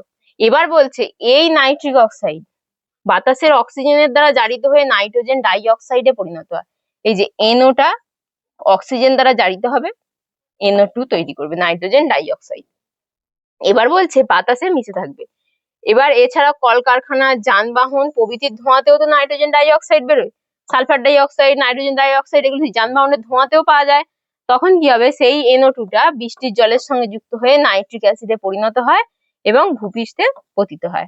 এই যে HNO3 তৈরি করে, সেটাই ভূপৃষ্ঠে অ্যাসিড বৃষ্টি হিসাবে নেমে আসে। তাহলে বুঝতে পারলে এই যে আম্লিক অক্সাইড যেগুলো আছে সেগুলো বৃষ্টির জলের সঙ্গে মিশে আমাদের অ্যাসিড বৃষ্টি ঘটাচ্ছে। এবার দেখো,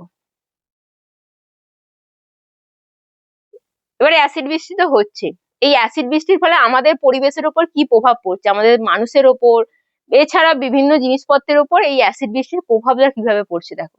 বলছে অ্যাসিড বৃষ্টির প্রভাব, বলছে অ্যাসিড বৃষ্টির ফলে ভূপৃষ্ঠের মাটি এবং বিভিন্ন জলাশয়ের জল আম্লিক হচ্ছে। তাহলে অ্যাসিড বৃষ্টি মানে তো জলের সঙ্গে অ্যাসিড আসছে, সেটা যখন মাটির উপর পড়ছে মাটির আম্লিকতা বাড়িয়ে দিচ্ছে, জলাশয়ের উপর যখন পড়ছে জলটাকেও আম্লিক করে দিচ্ছে। ফলে কি হচ্ছে, মাটিটা কি হচ্ছে, আম্লিক যদি হয়ে যায় তাহলে চাষের পক্ষে অনুপযুক্ত হয়ে যাবে। তখন বলছে কি না, মাটি অনুর্বর হয়ে যাবে এবং গাছপালা ও বনভূমি ক্ষতিগ্রস্ত হয়। জলজ উদ্ভিদ প্রাণীদের বৃদ্ধি ঠিক মতো হয় না, অনেক সময় মারা যায়। অ্যাসিড বৃষ্টির ফলে ঐতিহাসিক স্মৃতিস্তম্ভ ক্ষতিগ্রস্ত হচ্ছে। দেখো, এই যে আমাদের যে তাজমহল বলো, তাই তো, ভিক্টোরিয়া বলো, এই যে মার্বেলের তৈরি যে আমাদের স্মৃতিস্তম্ভ গুলো আছে, এগুলো কিন্তু অ্যাসিড বৃষ্টির জন্য মারাত্মক আকারে ক্ষতিগ্রস্ত হয়।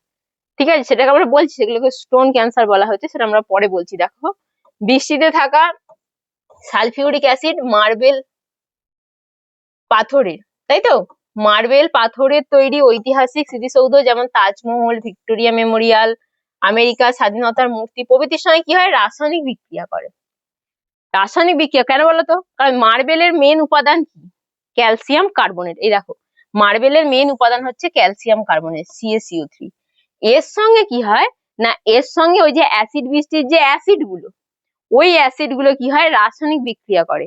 রাসায়নিক বিক্রিয়া করে কি করে না, সেগুলো ওই মার্বেলের যে শিশু তাদের উজ্জ্বলতাকে কমিয়ে দেয়, ক্ষয় করে দেয় ওই পাথরগুলোকে। বুঝতে পারলে, দেখো, ওদের সঙ্গে রাসায়নিক বিক্রিয়া করে স্মৃতিসৌধগুলোকে ক্ষতিগ্রস্ত করছে। এই সব পাথরের মূল উপাদান হচ্ছে ক্যালসিয়াম কার্বনেট। এই যৌগ নাইট্রিক অ্যাসিডের সংস্পর্শে এসে ক্যালসিয়াম নাইট্রেটে পরিণত হয় এবং সালফিউরিক অ্যাসিডের সংস্পর্শে এসে ক্যালসিয়াম সালফেট এবং জিপসামে পরিণত হয়। পাথরের ওপর গড়ে ওঠা এই জিপসাম এক আস্তরণ তৈরি করে একটা লেয়ার তৈরি করে দেয়, জিপসামের একটা লেয়ার তৈরি হয়। তাই তো, তোমাদের বিক্রিয়া ঘটে একটা নতুন যৌগ কি ক্যালসিয়াম সালফেট বা জিপসাম তৈরি করে, তাই তো। তারপরে কি হচ্ছে না, একটা লেয়ার তৈরি হয়ে যাচ্ছে, যার ফলে পাথরের যে উজ্জ্বলতা সেটা অনেকটা কমে যাচ্ছে। পাথরের ক্ষয়ও তো হচ্ছে, তার সঙ্গে উজ্জ্বলতা কমে যাচ্ছে। দেখো, এই যে, কিন্তু বৃষ্টির জলের সঙ্গে জিপসামের এই আবরণ সহজে ধুয়ে যায় এবং পাথরের উপর স্থায়ীভাবে ক্ষত চিহ্ন সৃষ্টি হয়। পাথরের এই ক্ষতকেই বলা হচ্ছে স্টোন ক্যান্সার। অর্থাৎ এই যে অ্যাসিড বৃষ্টি হচ্ছে, যার ফলে মার্বেলের যে স্মৃতিসৌধ গুলো ক্ষয়ে যাচ্ছে, তার উজ্জ্বলতা নষ্ট হয়ে যাচ্ছে, সেটা কি বলা হচ্ছে কি, স্টোন ক্যান্সার। তাহলে বিক্রিয়াটা কি হচ্ছে দেখো, CaCO3 এটা হচ্ছে মার্বেল পাথরের একদম মেন উপাদান।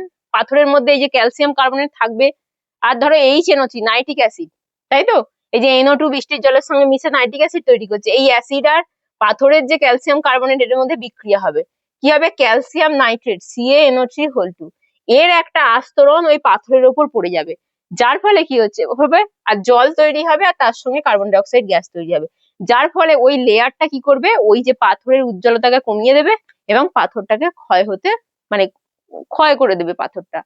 আর কি দেখো, যদি H2S উপর সালফিউরিক অ্যাসিড পড়ে, বৃষ্টির সঙ্গে যদি সালফিউরিক অ্যাসিড থাকে, তখন কি হবে, তখন হচ্ছে ক্যালসিয়াম সালফেট CaSO4 এর একটা আস্তরণ পড়বে, কার্বন ডাই অক্সাইড আর জল তৈরি হবে। এই লেয়ার গুলোই হচ্ছে কি না, ওই পাথরের উজ্জ্বলতাকে কমিয়ে দিয়ে পাথরগুলোকে ক্ষয় করবে। তাহলে বুঝতে পারলে অ্যাসিড বৃষ্টির, আর এটা কি বলা হচ্ছে কি, স্টোন ক্যান্সার। ঠিক আছে, এটা কি বলা হচ্ছে, স্টোন ক্যান্সার। তাহলে বুঝতে পারলে অ্যাসিড বৃষ্টি আমাদের, এছাড়া আমাদের শরীরেও তো এটা ক্ষতি করে, আমাদের চামড়ায় টামড়ায় পড়লে আমাদের নানা ক্ষতি হয় চামড়ার। তাহলে এভাবে দেখতে পাচ্ছিলে যে অ্যাসিড বৃষ্টি মানে আমাদের মানুষের তথা পরিবেশের যে স্মৃতিসৌধ আছে, বা তোমরা বলতে পারো যে জলাশয় মাছেদেরও অনেক ক্ষতি হয়, কারণ জল যদি বেশি আম্লিক হয়ে যায় মাছ মারা যাবে, তারপরে চাষবাসও ভালো হবে না, কারণ মাটির অনুর্বর হয়ে যাবে, তাই তো। তাহলে অ্যাসিড বৃষ্টির ক্ষতিকর প্রভাবগুলো আমরা দেখলাম। তাহলে আমাদের অ্যাসিড বৃষ্টি নিয়ন্ত্রণ করার জন্য কি করতে হবে, তাহলে আমাদের ওই যে গ্যাসগুলো বেরোচ্ছিল, তাই তো, NO2 SO2 CO2, এগুলো যাতে কম বেরোয়, কারণ ওগুলো থেকেই তো অ্যাসিড বৃষ্টি হচ্ছিল, ওগুলোই তো বৃষ্টির জলের সঙ্গে মিশে অ্যাসিড তৈরি করে অ্যাসিড বৃষ্টি ঘটাচ্ছিল। তাহলে ওগুলো যাতে কম বেরোয়, তাই তো, কম নির্গত হয়, তার জন্য আমাদেরকে ব্যবস্থা করতে হবে। আর ওগুলো বেরোয় কোথা থেকে? জীবাশ্ম জ্বালানি গুলোকে জ্বালানোর ফলে ওইগুলো বেশি নির্গত হয়। আর আমাদের জীবাশ্ম জ্বালানি যেমন কয়লা, পেট্রোলিয়াম, এদের ব্যবহারটাকে আমাদেরকে কমিয়ে দিতে হবে।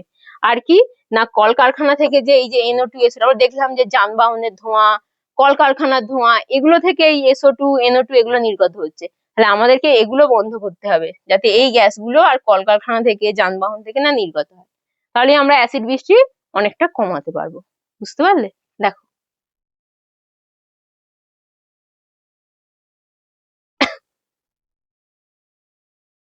এবার হচ্ছে প্রশমন। এই যে প্রশমন দ্রবণ অনেকক্ষণ ধরে আমরা বলছিলাম, নিউট্রাল। প্রশমন মানেটা হচ্ছে, দেখো, যে রাসায়নিক বিক্রিয়ায় তুল্যাঙ্ক পরিমাণ অ্যাসিড এবং তুল্যাঙ্ক পরিমাণ ক্ষারের মধ্যে বিক্রিয়া ঘটে এবং ওই বিক্রিয়া অ্যাসিড ও ক্ষারের ধর্ম সম্পূর্ণ লোপ পেয়ে লবণ আর জল তৈরি হয়। মানে এটা একটা এমন বিক্রিয়া যেখানে ধরো তুমি একটা অ্যাসিড আর ক্ষারের মধ্যে বিক্রিয়া ঘটাচ্ছ। এইটা একটা এমন বিক্রিয়া যেখানে অ্যাসিড বা ক্ষারের মধ্যে বিক্রিয়া হয়ে কি হবে না, অ্যাসিডের ধর্ম লোপ পেয়ে যাবে, মানে আর অ্যাসিডের ধর্ম থাকবে না, ক্ষারের ধর্ম আর থাকবে না, যার ফলে লবণ আর জল তৈরি হয়ে যাবে, তাহলে নিউট্রাল হয়ে যাবে, অ্যাসিডও থাকবে না, ক্ষারও থাকবে না। সেই বিক্রিয়াটাকেই বলা হচ্ছে কি, প্রশম বিক্রিয়া। তার মানে ওটাকে একে অপরকে ধরো ব্যালেন্স করে দেওয়ার মতো। মানে অ্যাসিড আর ক্ষারের মধ্যে বিক্রিয়া হয়ে কি হবে না, অ্যাসিড আর ক্ষারের দুটো ধর্মই লোপ পাবে, অ্যাসিডের ধর্ম আর থাকবে না, ক্ষারের ধর্ম থাকবে না, যার ফলে লবণ আর জল তৈরি হবে। এই বিক্রিয়াকে বলা হচ্ছে প্রশমন বিক্রিয়া। যেমন ধরো NaOH, এটা ধরো ক্ষার, তাই তো, আর এটা হচ্ছে HCl অ্যাসিড। তাহলে এদের মধ্যে কি হবে, বিক্রিয়া হয়ে অ্যাসিডের ধর্ম লোপ পাবে, ক্ষারের ধর্ম লোপ পাবে, যার ফলে কি তৈরি হবে, যে NaCl লবণ আর H2O হচ্ছে জল। এই বিক্রিয়াকে বলা হচ্ছে প্রশমন বিক্রিয়া।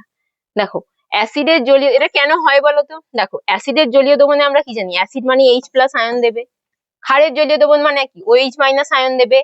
এই যে H+ আয়ন আর এই যে OH- আয়ন, এরা একে অপরের সঙ্গে যুক্ত হয়ে রাসায়নিক বিক্রিয়া করে জল অণু গঠন করে, এটাই প্রশমন বিক্রিয়া।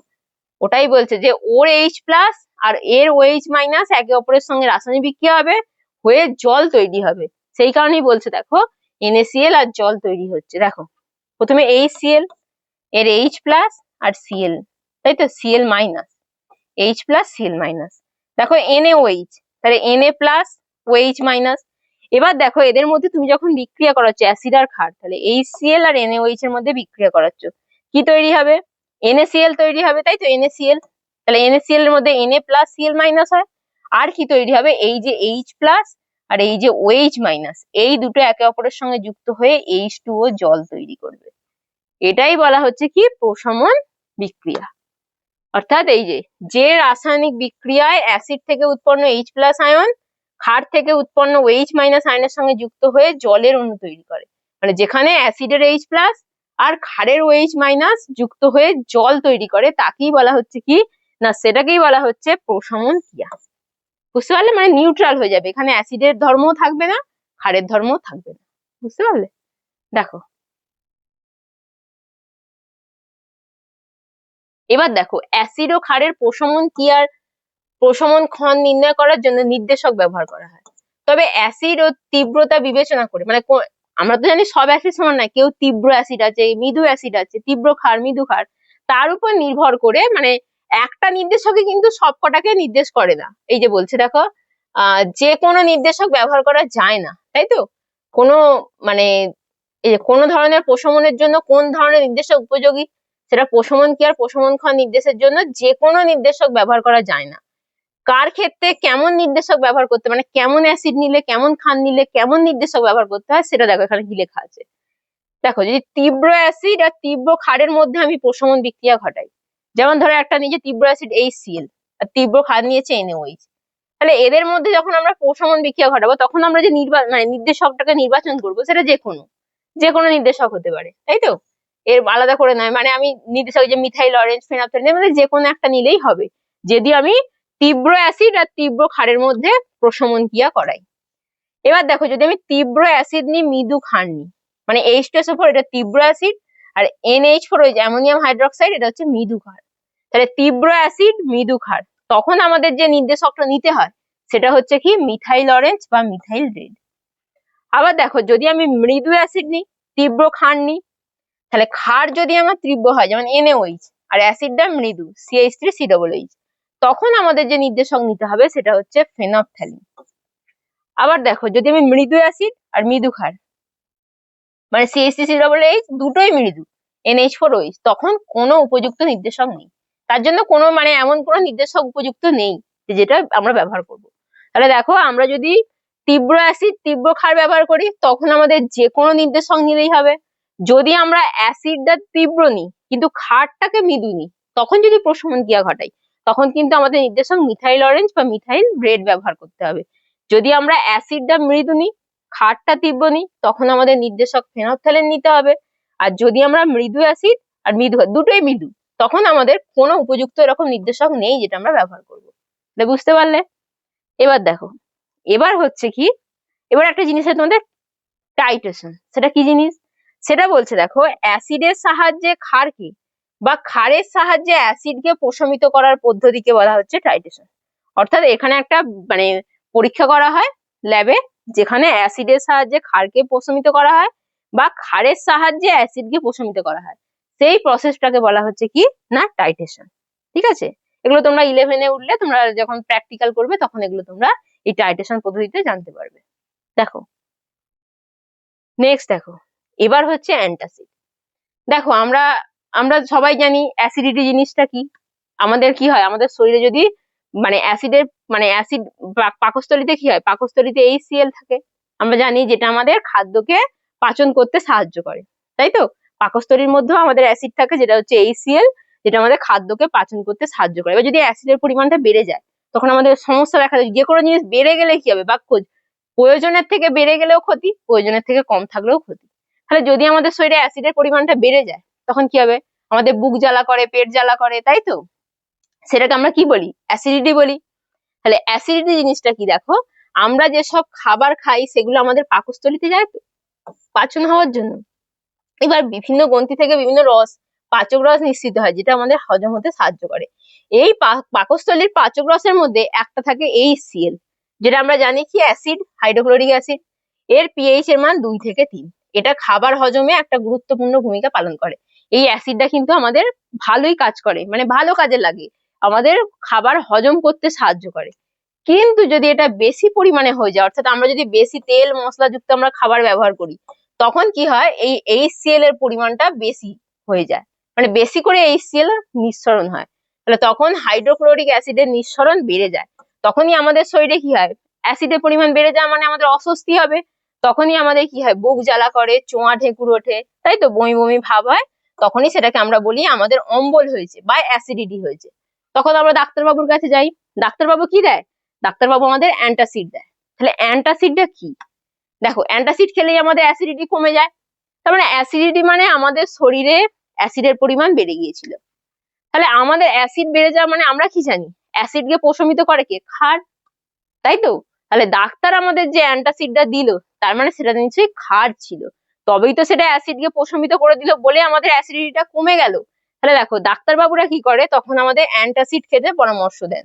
যেসব পদার্থ, এই যে ক্ষারকীয় পদার্থ পাকস্থলীতে নিঃসৃত অতিরিক্ত অ্যাসিডকে সাময়িকভাবে শোষণ বা প্রশমিত করে পাকস্থলীর pH এর মান স্বাভাবিক করে দেয়, তাই তো? এটাকেই বলা হচ্ছে অ্যান্টাসিড। অর্থাৎ আমাদের পাকস্থলীতে যে pH এর মানটা কমে গিয়েছিল কারণ অ্যাসিডের পরিমাণ বেড়ে গিয়েছিল, সেটাকে ব্যালেন্স করার জন্য ডাক্তার আমাদের অ্যান্টাসিড দেয়, যেটা হচ্ছে ক্ষারীয় পদার্থ দিয়ে তৈরি। সেটা খেলে আমাদের শরীরে পাকস্থলীর pH-টা আবার স্বাভাবিক অবস্থায় ফিরে আসে, যার ফলে আমাদের অ্যান্টাসিড মানে অ্যাসিডিটি কমে যায়। যেমন দেখো জেলুসিল, পলিক্রল, ডাইজিন, এগুলো বিভিন্ন হচ্ছে অ্যান্টাসিডের নাম। তার মধ্যে দেখো এইটা ভালো করে করবে তোমরা, মিল্ক অফ ম্যাগনেসিয়া। যেটা কি না, মিল্ক অফ ম্যাগনেসিয়া হচ্ছে, এই যে দেখো এখানে লেখা আছে মিল্ক অফ ম্যাগনেসিয়া হলো MgOH এর হোল 2 ম্যাগনেসিয়াম হাইড্রোক্সাইড। এটাকেই বলা হচ্ছে মিল্ক অফ ম্যাগনেসিয়া। আর এটা হচ্ছে আমাদের অ্যান্টাসিডের একটা গুরুত্বপূর্ণ উপাদান, মানে অ্যান্টাসিডের মধ্যে এই যৌগটা হচ্ছে থাকে, মিল্ক অফ ম্যাগনেসিয়া। সেটা কার না, MgOH এর হোল 2 অর্থাৎ ম্যাগনেসিয়াম হাইড্রোক্সাইড। আর কি থাকে, আর দেখো এই যে এখানে একটা আছে না ম্যাগনেসিয়াম হাইড্রোক্সাইড, এই যে অ্যালুমিনিয়াম হাইড্রোক্সাইড AlOH এর হোল 3, এগুলো হচ্ছে সব মৃদু ক্ষার। কারণ আবার তীব্র ক্ষার হয়ে গেলে কি হবে, আমাদের পাকস্থলী মানে পুড়িয়ে দেবে একবারে। তার জন্য আমাদের কি করতে হবে, অবশ্যই মৃদু ক্ষার ব্যবহার করতে হবে।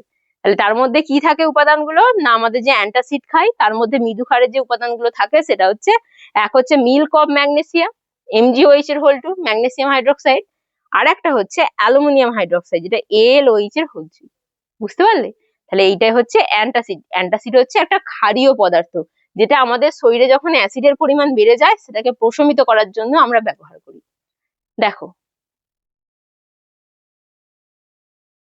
এই যে এই অ্যান্টাসিড জাতীয় ওষুধ খেলে আমাদের পাকস্থলীতে জমে থাকা অতিরিক্ত হাইড্রোক্লোরিক অ্যাসিডের সঙ্গে MgOH এর হোল 2, এগুলো তো ক্ষার, AlOH এর হোল 3, এগুলো কি হয় রাসায়নিক বিক্রিয়া করে এবং লবণ আর জল তৈরি করে। বর্তমানে আমরা দেখো এই যে ইনোটা তোমরা সবাই দেখেছো, টিভিতে বিজ্ঞাপন দেয়। তারপরে এই যে বিভিন্ন পেন্টাপ্রাজোল, ওমিপ্রাজোল, এই যে ওষুধগুলো, এগুলো কি হয়, এগুলো আমরা খালি পেটে খাই। যেগুলো আমাদের কি হয় না, এগুলো হচ্ছে এই যে আমাদের খাওয়ার আগে খেতে হয়, খালি পেটে খেতে হয়। কারণ এই ওষুধগুলো কি আছে, এর মধ্যে এমন উপাদান আছে যেগুলো আমাদের হাইড্রোক্লোরিক অ্যাসিড যে নিঃসরণ, পাকস্থলী থেকে যে হাইড্রোক্লোরিক অ্যাসিড নিঃসরণ হলে তবেই তো আমাদের অ্যাসিডিটিটা হয়।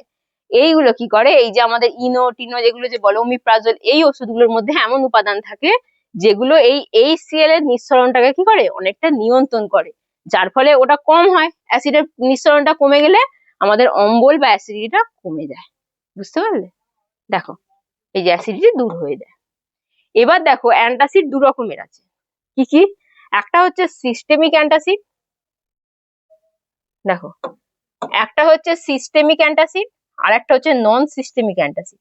সিস্টেমিক অ্যান্টাসিড মানে হচ্ছে যেগুলো হচ্ছে জলে দ্রাব্য এবং সহজে শোষিত হয়, যেমন সোডিয়াম বাইকার্বনেট যেটা NaHCO3, মানে যে অ্যান্টাসিড গুলো জলে দ্রাব্য এবং সহজে শোষিত হয় তাকে বলা হয় সিস্টেমিক অ্যান্টাসিড।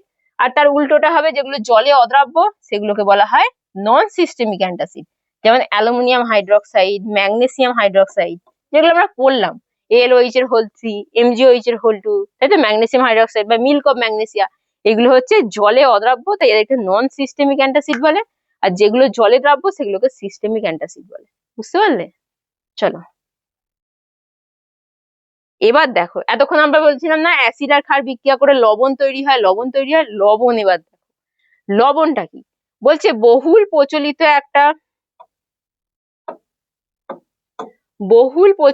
একটা লবণ হলো খাদ্য লবণ, যেটা আমরা নুন সবাই জানি। এটার নাম হচ্ছে কি না, সোডিয়াম ক্লোরাইড। হচ্ছে হাইড্রোক্লোরিক অ্যাসিড আর সোডিয়াম হাইড্রোক্সাইড, এটা হচ্ছে কি অ্যাসিড HCl, আর সোডিয়াম হাইড্রোক্সাইড এটা হচ্ছে ক্ষার NaOH। এদের মধ্যে বিক্রিয়া করে কিন্তু এই সোডিয়াম ক্লোরাইড, অর্থাৎ এটাকে আমরা কি বলি লবণ, NaCl তৈরি হয়। সোডিয়াম ক্লোরাইড ছাড়া আরো অনেক লবণ আছে, যেমন দেখো এখানে CaCl2, calcium chloride, Na2SO4, sodium sulphate, এই সব লবণ আছে। এবার এই লবণের মধ্যেও আবার ভাগ আছে, কাকে আমরা কি লবণ বলবো। তাহলে লবণ আমরা কি দেখলাম না, অ্যাসিড আর ক্ষার বিক্রিয়া করে লবণ তৈরি করে, তাই তো। অ্যাসিডের প্রতিস্থাপনীয় হাইড্রোজেন, দেখো লবণটা তৈরি হচ্ছে কি করে, দেখো NaOH আর এখানে HCl। এখানে কি হয় দেখো, অ্যাসিডের মধ্যে যে প্রতিস্থাপনীয় হাইড্রোজেন পরমাণু ধাতু বা মূলক দ্বারা সম্পূর্ণরূপে বা আংশিকভাবে প্রতিস্থাপিত হয়ে যে যৌগ তৈরি করে। দেখো এই যে এইখান থেকে যে H+, এই যে H+ আয়নটা থাকে, এই হাইড্রোজেন পরমাণুটাই হচ্ছে প্রতিস্থাপনযোগ্য হাইড্রোজেন পরমাণু, তবেই তো H+ আয়ন তৈরি করছে। তাহলে এই প্রতিস্থাপনযোগ্য হাইড্রোজেন পরমাণু কি হবে, এর যে ধাতুমূলক, এখানে ধাতুমূলক কি আছে Na, তাহলে এই ধাতুমূলক দ্বারা এ সম্পূর্ণরূপে প্রতিস্থাপিত হয়ে NaCl তৈরি করবে, বা কোনো কোনো ক্ষেত্রে আংশিক প্রতিস্থাপিত হতে পারে, যত ধরো দুটো H+ ছিল তার মধ্যে একটা প্রতিস্থাপিত হয়েছে আর একটা হয়নি, সেটা আংশিক প্রতিস্থাপন। তাহলে সেখানে যে যৌগটা তৈরি করে তাকে বলা হচ্ছে লবণ। এবার তার উপর ভিত্তি করে দেখো লবণের ভাগ আছে, তিনটে ভাগ আছে। একটা হচ্ছে সমিত লবণ বা নর্মাল সল্ট যেটাকে আমরা বলি। এখানে কি হয় না, এখানে অ্যাসিডের যতগুলো প্রতিস্থাপনযোগ্য হাইড্রোজেন পরমাণু থাকে তার সবকটাই ধাতু বা ধাতুমূলক দ্বারা সম্পূর্ণরূপে প্রতিস্থাপিত হয়ে লবণ তৈরি করে। তাহলে লবণের মধ্যে কোনো হাইড্রোজেন থাকে না, পরিষ্কার কথা এটাই। মানে যতগুলো হাইড্রোজেন প্রতিস্থাপনযোগ্য হাইড্রোজেন পরমাণু থাকে সবকটাই ধাতু বা ধাতুমূলক দ্বারা প্রতিস্থাপিত হয়ে লবণ তৈরি করে, আর লবণের মধ্যে কোনো হাইড্রোজেন পরমাণু থাকে না। এটা দেখে তোমরা বুঝতে পারবে।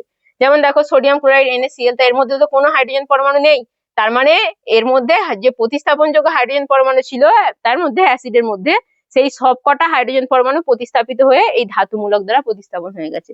ওই জন্য দেখো NaCl এর মধ্যে কোনো হাইড্রোজেন পরমাণু নেই, এটাকে বলা হচ্ছে কি নর্মাল সল্ট, তাই তো, বা sodium carbonate Na2CO3, calcium sulphate CaSO4, তাই তো? এগুলো তোমরা দেখেই বুঝতে পারবে যে এগুলো হচ্ছে সমিত লবণ বা নর্মাল সল্ট বলা হয়, কারণ এখানে কোনো হাইড্রোজেন পরমাণু নেই। কারণ অ্যাসিডের মধ্যে যতগুলো প্রতিস্থাপনযোগ্য হাইড্রোজেন পরমাণু ছিল ততগুলোই কিন্তু এই ধাতু মূলক দ্বারা প্রতিস্থাপিত হয়ে গিয়ে NaCl তৈরি করেছে। তোমরা দেখে বুঝতে পারবে যে এখানে দেখবে H নেই, তাই তো? কোনো হাইড্রোজেন পরমাণু নেই, কারণ সবকটাই তো প্রতিস্থাপন হয়ে গেছে। তখন সেটাকে তোমরা বলবে সমিত লবণ, ঠিক আছে? তখন সেটাকে বলবে সমিত লবণ বা নর্মাল লবণ বলা হয়। এবার দেখো, তাহলে উদাহরণগুলো বুঝতে পারলে। এবার দেখো নেক্সট কি আছে, নেক্সট আছে হচ্ছে আম্লিক লবণ। তাহলে আম্লিক লবণ আমরা কি করে বুঝবো? কোনটাকে দেখে বলবো কি করে ওটা আম্লিক লবণ হয়েছে? দেখো, কোন অ্যাসিডের প্রতিস্থাপনযোগ্য হাইড্রোজেন পরমাণু কোন ধাতু বা ধাতুমূলক দ্বারা আংশিক ভাবে প্রতিস্থাপিত, এটা ভালো করে দেখবি, আংশিক ভাবে প্রতিস্থাপিত হয়ে যে লবণ তৈরি হয় তাকে আম্লিক লবণ বলা হয়। এটাকে বাই লবণও বলা হয়। কেন বলা হয়? দেখো উদাহরণ দেখো, ধরো H2SO4 আর NaOH, তাহলে H2SO4, দেখো এটাকে যদি আমরা বিয়োজিত করি তাহলে কি হবে? H+, তাহলে দুটো H+ আর SO4 2-। তাহলে এখানে দেখো কটা H+ তৈরি হচ্ছে? দুটো। তার মানে এই যে অ্যাসিডটার মধ্যে কত, এই অ্যাসিডটা দ্বিক্ষারীয় অ্যাসিড, তার মানে এর মধ্যে প্রতিস্থাপনযোগ্য হাইড্রোজেন পরমাণু আছে দুটো। তাহলে দুটো প্রতিস্থাপনযোগ্য হাইড্রোজেন পরমাণুর মধ্যে দেখো একটা প্রতিস্থাপিত হবে। দেখো না হলে কি হতো? Na2SO4 হয়ে যেত, তাহলে হাইড্রোজেনটা থাকতো না। কিন্তু দেখো এখানে একটা প্রতিস্থাপিত হয়েছে, একটা রয়ে গেছে, তাই তো? এই যে H2SO4 অ্যাসিডের মধ্যে একটা হাইড্রোজেন প্রতিস্থাপিত হয়েছে, মানে ধরো একে একটা হাইড্রোজেনকে সরিয়ে দিয়েছে, দিয়ে তার জায়গায় Na ঢুকেছে, তার মানে ও একটা হাইড্রোজেনকে প্রতিস্থাপিত করেছে। তাহলে দেখো এখানে কি হয়েছে? NaHSO4 তৈরি হয়েছে। তাহলে এইটা কি? সোডিয়াম, এই যে H থাকলেই আমরা এটাকে বাই সালফেট বলবো, আর জল তৈরি করছে। তাহলে যখনই দেখবে আম্লিক লবণ কি বলবো, যে তার মধ্যে মানে যতগুলো প্রতিস্থাপনযোগ্য হাইড্রোজেন তার মধ্যে মানে আংশিক হয়, মানে দুটো থাকলে একটা হয়েছে। দেখো এখানে একটা হাইড্রোজেন আছে অবশ্যই, তাহলে এইটাকে দেখে আমরা বলে দেবো যে এটা হচ্ছে আম্লিক লবণ।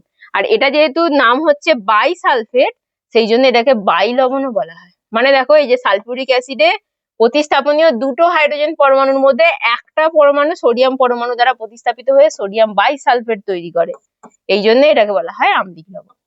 বুঝতে পারলে? আবার দেখো আর একটা উদাহরণ দেখো, সোডিয়াম বাইকার্বনেট। তাহলে NaHCO3, দেখো এখানে হাইড্রোজেন আছে, তার মানে কি? আংশিক প্রতিস্থাপন হয়েছে, মানে একটা হয়েছে একটা হয়নি। তাহলে এই জন্য এগুলোকে বলা হচ্ছে কি বাইকার্বনেট, কারণ হাইড্রোজেন থাকলেই এটা বাই হবে। এখানে HSO4 বাইসালফেট, এটা HCO3 বাইকার্বনেট। আবার দেখো ডাইসোডিয়াম হাইড্রোজেন ফসফেট, দেখো Na2, ডাইসোডিয়াম মানে দুটো সোডিয়াম আছে, Na, হাইড্রোজেন PO4 ফসফেট। তাহলে এখানে আমরা কি দেখতে পাচ্ছি? এখানেও হাইড্রোজেন আছে, তার মানে কি? মানে এখানে হচ্ছে আম্লিক লবণ, মানে হচ্ছে যেখানে প্রতিস্থাপনযোগ্য হাইড্রোজেন পরমাণু আংশিক প্রতিস্থাপন হয়। অর্থাৎ তোমরা লবণের মধ্যে দেখতেই পাবে হাইড্রোজেন আছে, অর্থাৎ বুঝতে পারবে যে তার মধ্যে পুরো হাইড্রোজেন প্রতিস্থাপন হয়নি, অর্ধেক হয়েছে অর্ধেক হয়নি। তখনই তোমরা বুঝতে পারবে যে এটা হচ্ছে আম্লিক লবণ। আর যেহেতু H আছে, তার মানে এগুলোকে বাই বলা হয়, bisulphate, bicarbonate, biphosphate. তাহলে সেই জন্য এগুলোকে বলা হচ্ছে কি না, এগুলোকে বলা হচ্ছে বাই লবণ, তাই তো? আম্লিক মানে লবণকে বাই লবণও বলা হয়। আর এখানে একটা দেখো, যে সমিত লবণের পিএইচ এর মান 7 মানে 7 হয়, কারণ ওগুলো নর্মাল সল্ট, তাই তো? পিএইচ এর মান 7। আম্লিক লবণ নাম শুনেই বুঝতে পারছো এর পিএইচ এর মান 7 কম হবে, কারণ অ্যাসিডের পিএইচ এর মান 7 কম, তাহলে আম্লিক লবণেরও পিএইচ এর মান 7 কম। আর ক্ষারকীয় লবণের পিএইচ এর মান 7 বেশি হবে, কারণ ক্ষারের 7 বেশি হয়, তাহলে ক্ষারকীয় লবণের ক্ষেত্রে পিএইচ এর মান 7 বেশি হবে। দেখো তাহলে আম্লিক লবণ, নর্মাল লবণ আমরা দেখলাম। আর কি আছে? আর আছে হচ্ছে আমাদের ক্ষারকীয় লবণ। ক্ষারকীয় লবণ মানে কি? ক্ষারকীয় লবণ মানে হচ্ছে কোনো ক্ষারের সমস্ত হাইড্রক্সিল মূলক অ্যাসিড দ্বারা সম্পূর্ণরূপে প্রতিস্থাপিত না হয়ে আংশিক প্রশমিত হওয়ার ফলে যে লবণ তৈরি হয়, মানে যতগুলো OH- আয়ন মানে প্রতিস্থাপিত হওয়ার কথা পুরোটা না হয়ে, যেমন আমরা দেখলাম কি আম্লিক লবণে H+ মানে যতগুলো প্রতিস্থাপনযোগ্য হাইড্রোজেন পরমাণু ছিল তারা যদি আংশিক প্রতিস্থাপন হচ্ছিল তখন সেটাকে বলছিল আম্লিক লবণ। ক্ষারকীয় লবণের ক্ষেত্রে কি হয়? এই যে OH- মানে হচ্ছে হাইড্রক্সিল মূলক, মানে হাইড্রক্সিল মূলকটা কি হবে? সম্পূর্ণরূপে না হয়ে আংশিক প্রশমিত হবে বা আংশিক প্রতিস্থাপিত হবে, তখন সেটাকে বলা হচ্ছে কি না ক্ষারকীয় লবণ। যেমন দেখো উদাহরণ দেখো, ধরো PbOH এর হোল 2, তাই তো? এইটা হচ্ছে ক্ষারকীয় লবণ। কেন বলা হচ্ছে? দেখো PbOH এর হোল 2, এখানে HCl, এখানে কি হয় না এখানে অ্যাসিড দ্বারা প্রশমিত হবে। দেখো HCl হচ্ছে অ্যাসিড, এখানে কি হয় এই যে OH2 এখানে হচ্ছে এই যে হাইড্রোক্সিল মূলক OH মাইনাস, এখানে দুটো হাইড্রোক্সিল মূলক থাকে, সেখানে কি হয় একটা প্রতিস্থাপন হয়, হয়ে কি তৈরি হয় বলতো PbOHCl, তাই তো। এই অ্যাসিডটা কি করবে, এর একটা OH কে প্রতিস্থাপন করবে করে PbOHCl তৈরি করবে। তাহলে এখানে PbOHCl বা ক্ষারকীয় লেড ক্লোরাইড হলো ক্ষারকীয় লবণ, এটা হচ্ছে ক্ষারকীয় লবণ। দেখো ক্ষারকীয় লেড নাইট্রেট এই যে PbOHNO3, ক্ষারকীয় জিঙ্ক ক্লোরাইড ZnOHCl, ক্ষারকীয় কপার সালফেট, তাই তো। এগুলো সব হচ্ছে কি না ক্ষারকীয় লবণ। কি করে বুঝবে ক্ষারকীয় লবণ, তখন জানবে এই যে OH, তাই তো, হাইড্রোক্সিল মূলক, এটা আংশিক প্রতিস্থাপন হবে, তার মানে সেই লবণের মধ্যে OH মূলক থাকবে, কারণ পুরোপুরি প্রতিস্থাপন হলে তো OH মূলকটা চলে যাবে, কিন্তু আংশিক প্রতিস্থাপন হবে মানে লবণের মধ্যে OH মূলকটা থাকবে। যেমন দেখো এখানে আমরা পড়লাম কি, এই যে আম্লিক লবণে কি পড়লাম, যে হাইড্রোজেন পরমাণু, প্রতিস্থাপনযোগ্য হাইড্রোজেন পরমাণু আংশিক প্রতিস্থাপন হবে, সেই কারণে দেখো লবণগুলোর মধ্যে H থাকছিল, কিন্তু পুরোপুরি প্রতিস্থাপন হলে কি হতো, এই নর্মাল লবণের মতো হয়ে যেত। যদি সম্পূর্ণরূপে প্রতিস্থাপন হতো, এখানে কোনো হাইড্রোজেন পরমাণু থাকতোই না, তাই তো। এখানে যেহেতু আংশিক প্রতিস্থাপন হচ্ছে, এখানে দেখো হাইড্রোজেন পরমাণু থাকছে। ক্ষারকীয় লবণে কি হবে, OH মূলকটা আংশিক প্রতিস্থাপন হবে, জন্য দেখবে OH মূলক থাকবে, এই যে তখনই তোমরা দেখে বুঝতে পারবে ওটা হচ্ছে ক্ষারকীয় লবণ। বুঝতে পারলে? দেখো এবার হচ্ছে লবণের আদ্র বিশ্লেষণ, সেটা কি জিনিস বলছে, যে বিক্রিয়ায় একটা মৃদু অ্যাসিড এবং তীব্র ক্ষার, মানে একটা মৃদু একটা তীব্র, বা একটা তীব্র অ্যাসিড একটা মৃদু ক্ষার, মানে অ্যাসিড আর ক্ষারের মধ্যে একটাকে মৃদু নিতে হবে একটাকে তীব্র নিতে হবে, নিয়ে তাদের মধ্যে বিক্রিয়া করলে উৎপন্ন লবণ জলের সঙ্গে বিক্রিয়া করে আম্লিক অথবা ক্ষারকীয় দ্রবণ তৈরি করে।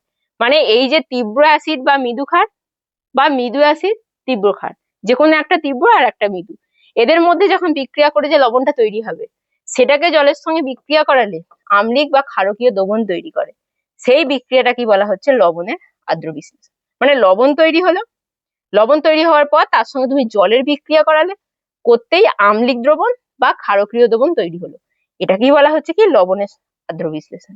দেখো উদাহরণ দেখো,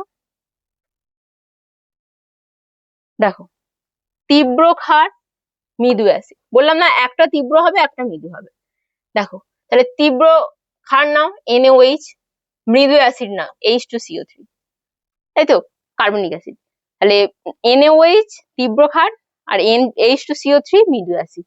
তাহলে তীব্র ক্ষার আর মৃদু অ্যাসিডের মধ্যে যে লবণটা তৈরি হচ্ছে সেটা কি না, সেটা হচ্ছে Na2CO3, এর সঙ্গে তুমি জলের বিক্রিয়া ঘটাচ্ছ, এটাই হচ্ছে লবণের আদ্র বিশ্লেষণ হচ্ছে। মানে যে কোনো একটা তীব্র আর একটা মৃদু নিলে, তাদের মধ্যে বিক্রিয়া করালে, বিক্রিয়া করানোর ফলে যে লবণটা তৈরি হলো, তার সঙ্গে তুমি জলের বিক্রিয়া ঘটাচ্ছ, দ্রবণটা হয় অ্যাসিড মানে আম্লিক দ্রবণ হবে, না মানে ক্ষারীয় দ্রবণ হবে, এইটাকেই বলা হচ্ছে কি, এই যে লবণের সঙ্গে তুমি যে জলের বিক্রিয়া ঘটাচ্ছ এটাকেই বলা হচ্ছে লবণের আদ্র বিশ্লেষণ। বা তুমি নাও মৃদু অ্যাসিড, আর একটা নিয়েছে CH3COOH, তীব্র ক্ষার নিয়েছে KOH, তাহলে এখানে যে লবণটা তৈরি হবে CH3COOK, আর জল তৈরি হবে, তাই তো। জল আর এদের মধ্যে বিক্রিয়া করাচ্ছ, এটাই হচ্ছে লবণের আদ্র বিশ্লেষণ। অর্থাৎ তীব্র ক্ষার বা মৃদু অ্যাসিড, বা মৃদু অ্যাসিড মানে মৃদু ক্ষার তীব্র অ্যাসিড, এদের মধ্যে বিক্রিয়া করে যে লবণ তৈরি হচ্ছে, তার সঙ্গে তুমি জলের বিক্রিয়া করাচ্ছ, সেটাই হচ্ছে লবণের আদ্র বিশ্লেষণ। বা দেখো এখানে তো তীব্র ক্ষার নিলাম, এবার তীব্র অ্যাসিড নাও, ক্ষারটা মৃদু নাও, তীব্র অ্যাসিড নিয়েছে দেখো HCl, মৃদু ক্ষার হচ্ছে FeOH3, দেখো FeCl3 লবণ, তার সঙ্গে তুমি জলের বিক্রিয়া ঘটাচ্ছ, তাহলে এটা হচ্ছে লবণের আদ্র বিশ্লেষণ। বা আর একটা নাও তীব্র অ্যাসিড H2SO4, মৃদু ক্ষার নাও CuOH2, তাহলে তীব্র অ্যাসিড আর মৃদু ক্ষার, লবণ তৈরি হবে CuSO4, এর সঙ্গে তুমি জলের বিক্রিয়া ঘটাও, তাহলে এটাই হয়ে গেল কি না, এটাই হচ্ছে লবণের আদ্র বিশ্লেষণ। আবার মৃদু অ্যাসিড মৃদু ক্ষার, এদের বিক্রিয়া দেখো, মৃদু অ্যাসিড নাও NH4OH, আর মৃদু অ্যাসিড হচ্ছে H2CO3, তাহলে এদের মধ্যে কি লবণটা তৈরি হবে কি NH4 এর হোল 2 CO2, তাই তো, আর হবে H2 জল। তাহলে এইটা লবণ আর তার সঙ্গে জলের বিক্রিয়া, অর্থাৎ এখানে আমরা কি দেখতে পাচ্ছি না, এখানে দেখতে পাচ্ছি লবণের আদ্র বিশ্লেষণ মানে যে বিক্রিয়ায় একটা মৃদু অ্যাসিড এবং একটা তীব্র ক্ষারের বিক্রিয়া, বা একটা তীব্র অ্যাসিড ও একটা মৃদু ক্ষারের বিক্রিয়া উৎপন্ন লবণ, যে লবণটা তৈরি হচ্ছে, দেখো এখানে এই যে লবণ তৈরি হচ্ছে না, এই যে লবণগুলো তৈরি হচ্ছে, এর সঙ্গে কি বলছে দেখো, জলের সঙ্গে বিক্রিয়া করে, ওই লবণগুলোকে জলের সঙ্গে বিক্রিয়া করাচ্ছে। এই যে লবণগুলোর সঙ্গে তুমি জলের বিক্রিয়া করাচ্ছ, সব দেখো এই যে জল যোগ করা হয়েছে, জলের বিক্রিয়া করাচ্ছ। বিক্রিয়া করে কি হবে? আম্লিক বা ক্ষারীয় দ্রবণ তৈরি হবে, ওদের মধ্যে বিক্রিয়া হয়ে আম্লিক বা ক্ষারীয় দ্রবণ তৈরি। ওই যে বিক্রিয়া করানো হচ্ছে, সেই বিক্রিয়াটা কি বলা হচ্ছে? কি লবণের আর্দ্র বিশ্লেষণ। অর্থাৎ তুমি যেখানে বিক্রিয়াটা করাচ্ছ যে লবণ আর জলের মধ্যে, এটাকেই বলা হচ্ছে কি লবণের আর্দ্র বিশ্লেষণ করা হচ্ছে। বুঝতে পারলে? দেখো, পুরো ভিডিও দেখার জন্য তোমাদের অনেক ধন্যবাদ। আজকের ক্লাস তাহলে তোমাদের এখান পর্যন্তই। তোমাদের যদি আমাদের ভিডিও ভালো লেগে থাকে তোমরা লাইক করে দিও, বন্ধুদের সঙ্গে শেয়ার করে দিও। তোমাদের যদি কিছু জানার থাকে তোমরা আমাদের কমেন্ট করতে পারো, আমরা সেই প্রশ্নের উত্তর দিয়ে দেবো। আর এখনো যদি তোমরা আমাদের চ্যানেলটা সাবস্ক্রাইব না করে থাকো তাহলে এক্ষুনি তোমরা আমাদের চ্যানেলটা সাবস্ক্রাইব করে নিও, যাতে যে কোনো নতুন ভিডিও সবার আগে তোমার কাছে পৌঁছে যায়। এছাড়াও আজকে তোমাদের জন্য আছে এক বিশেষ ঘোষণা। আপনার ছেলে বা মেয়ে কি ক্লাস 8, 9 বা 10-এ পড়ে? তাহলে এই ভিডিওটা শেষ পর্যন্ত অবশ্যই দেখুন। অনেক অভিভাবকেরই একটি সাধারণ সমস্যা, সব বিষয়ের জন্য ভালো শিক্ষক পাওয়া যায় না, আবার একাধিক টিউশনের জন্য খরচও অনেক বেশি। ফলে অনেক সময় ছাত্রছাত্রীরা কোনো বিষয় ভালোভাবে বুঝতে পারে না, আর তার প্রভাব পড়ে পরীক্ষার ফলাফলে। এই সমস্যার সহজ সমাধান নিয়ে এসেছে স্কুলওয়ালা অ্যাপ। বাংলা মাধ্যমের ছাত্রছাত্রীদের কথা মাথায় রেখে তৈরি এই অ্যাপে পাবেন ক্লাস 8, 9, 10-এর সব বিষয়ের ভিডিও ক্লাস, সহজ ভাষায় পড়ানো, অধ্যায় ভিত্তিক notes, MCQ practice, revision video এবং পরীক্ষার জন্য প্রয়োজনীয় গুরুত্বপূর্ণ আলোচনা। সবচেয়ে বড় সুবিধা হলো প্রতি মাসে ফি দিতে পারবেন। ক্লাস 8 মাত্র 149 টাকা প্রতি মাসে, ক্লাস 9 এবং 10 মাত্র 199 টাকা প্রতি মাসে। কোনো বড় অঙ্কের টাকা একসঙ্গে দিতে হবে না। প্রথমে 1 মাস ব্যবহার করে দেখুন, যদি ভালো লাগে পরের মাসে চালিয়ে যান। আর যদি আপনার মনে হয় সন্তানের উপকার হচ্ছে না, তাহলে পরের মাসে কোনো ফি দেওয়ার প্রয়োজন নেই। আমাদের লক্ষ্য শুধু পড়ানো নয়, প্রতিটি বিষয়কে সহজভাবে বুঝিয়ে ছাত্রছাত্রীদের আত্মবিশ্বাস বাড়ানো। বাংলা মাধ্যমের ছাত্রছাত্রীদের জন্য স্কুলওয়ালা অ্যাপ হতে পারে একজন নির্ভরযোগ্য পড়ার সঙ্গী। তাহলে আর দেরি কেন? এখনই স্ক্রিনে থাকা কিউআর কোড স্ক্যান করুন অথবা গুগল প্লে স্টোর থেকে স্কুলওয়ালা অ্যাপ ডাউনলোড করুন। যে কোনো তথ্যের জন্য হোয়াটসঅ্যাপ করুন 6292237210 এই নাম্বারে। স্কুলওয়ালা অ্যাপ, ভালোভাবে শিখুন, আত্মবিশ্বাসের সঙ্গে পরীক্ষায় সফল হন।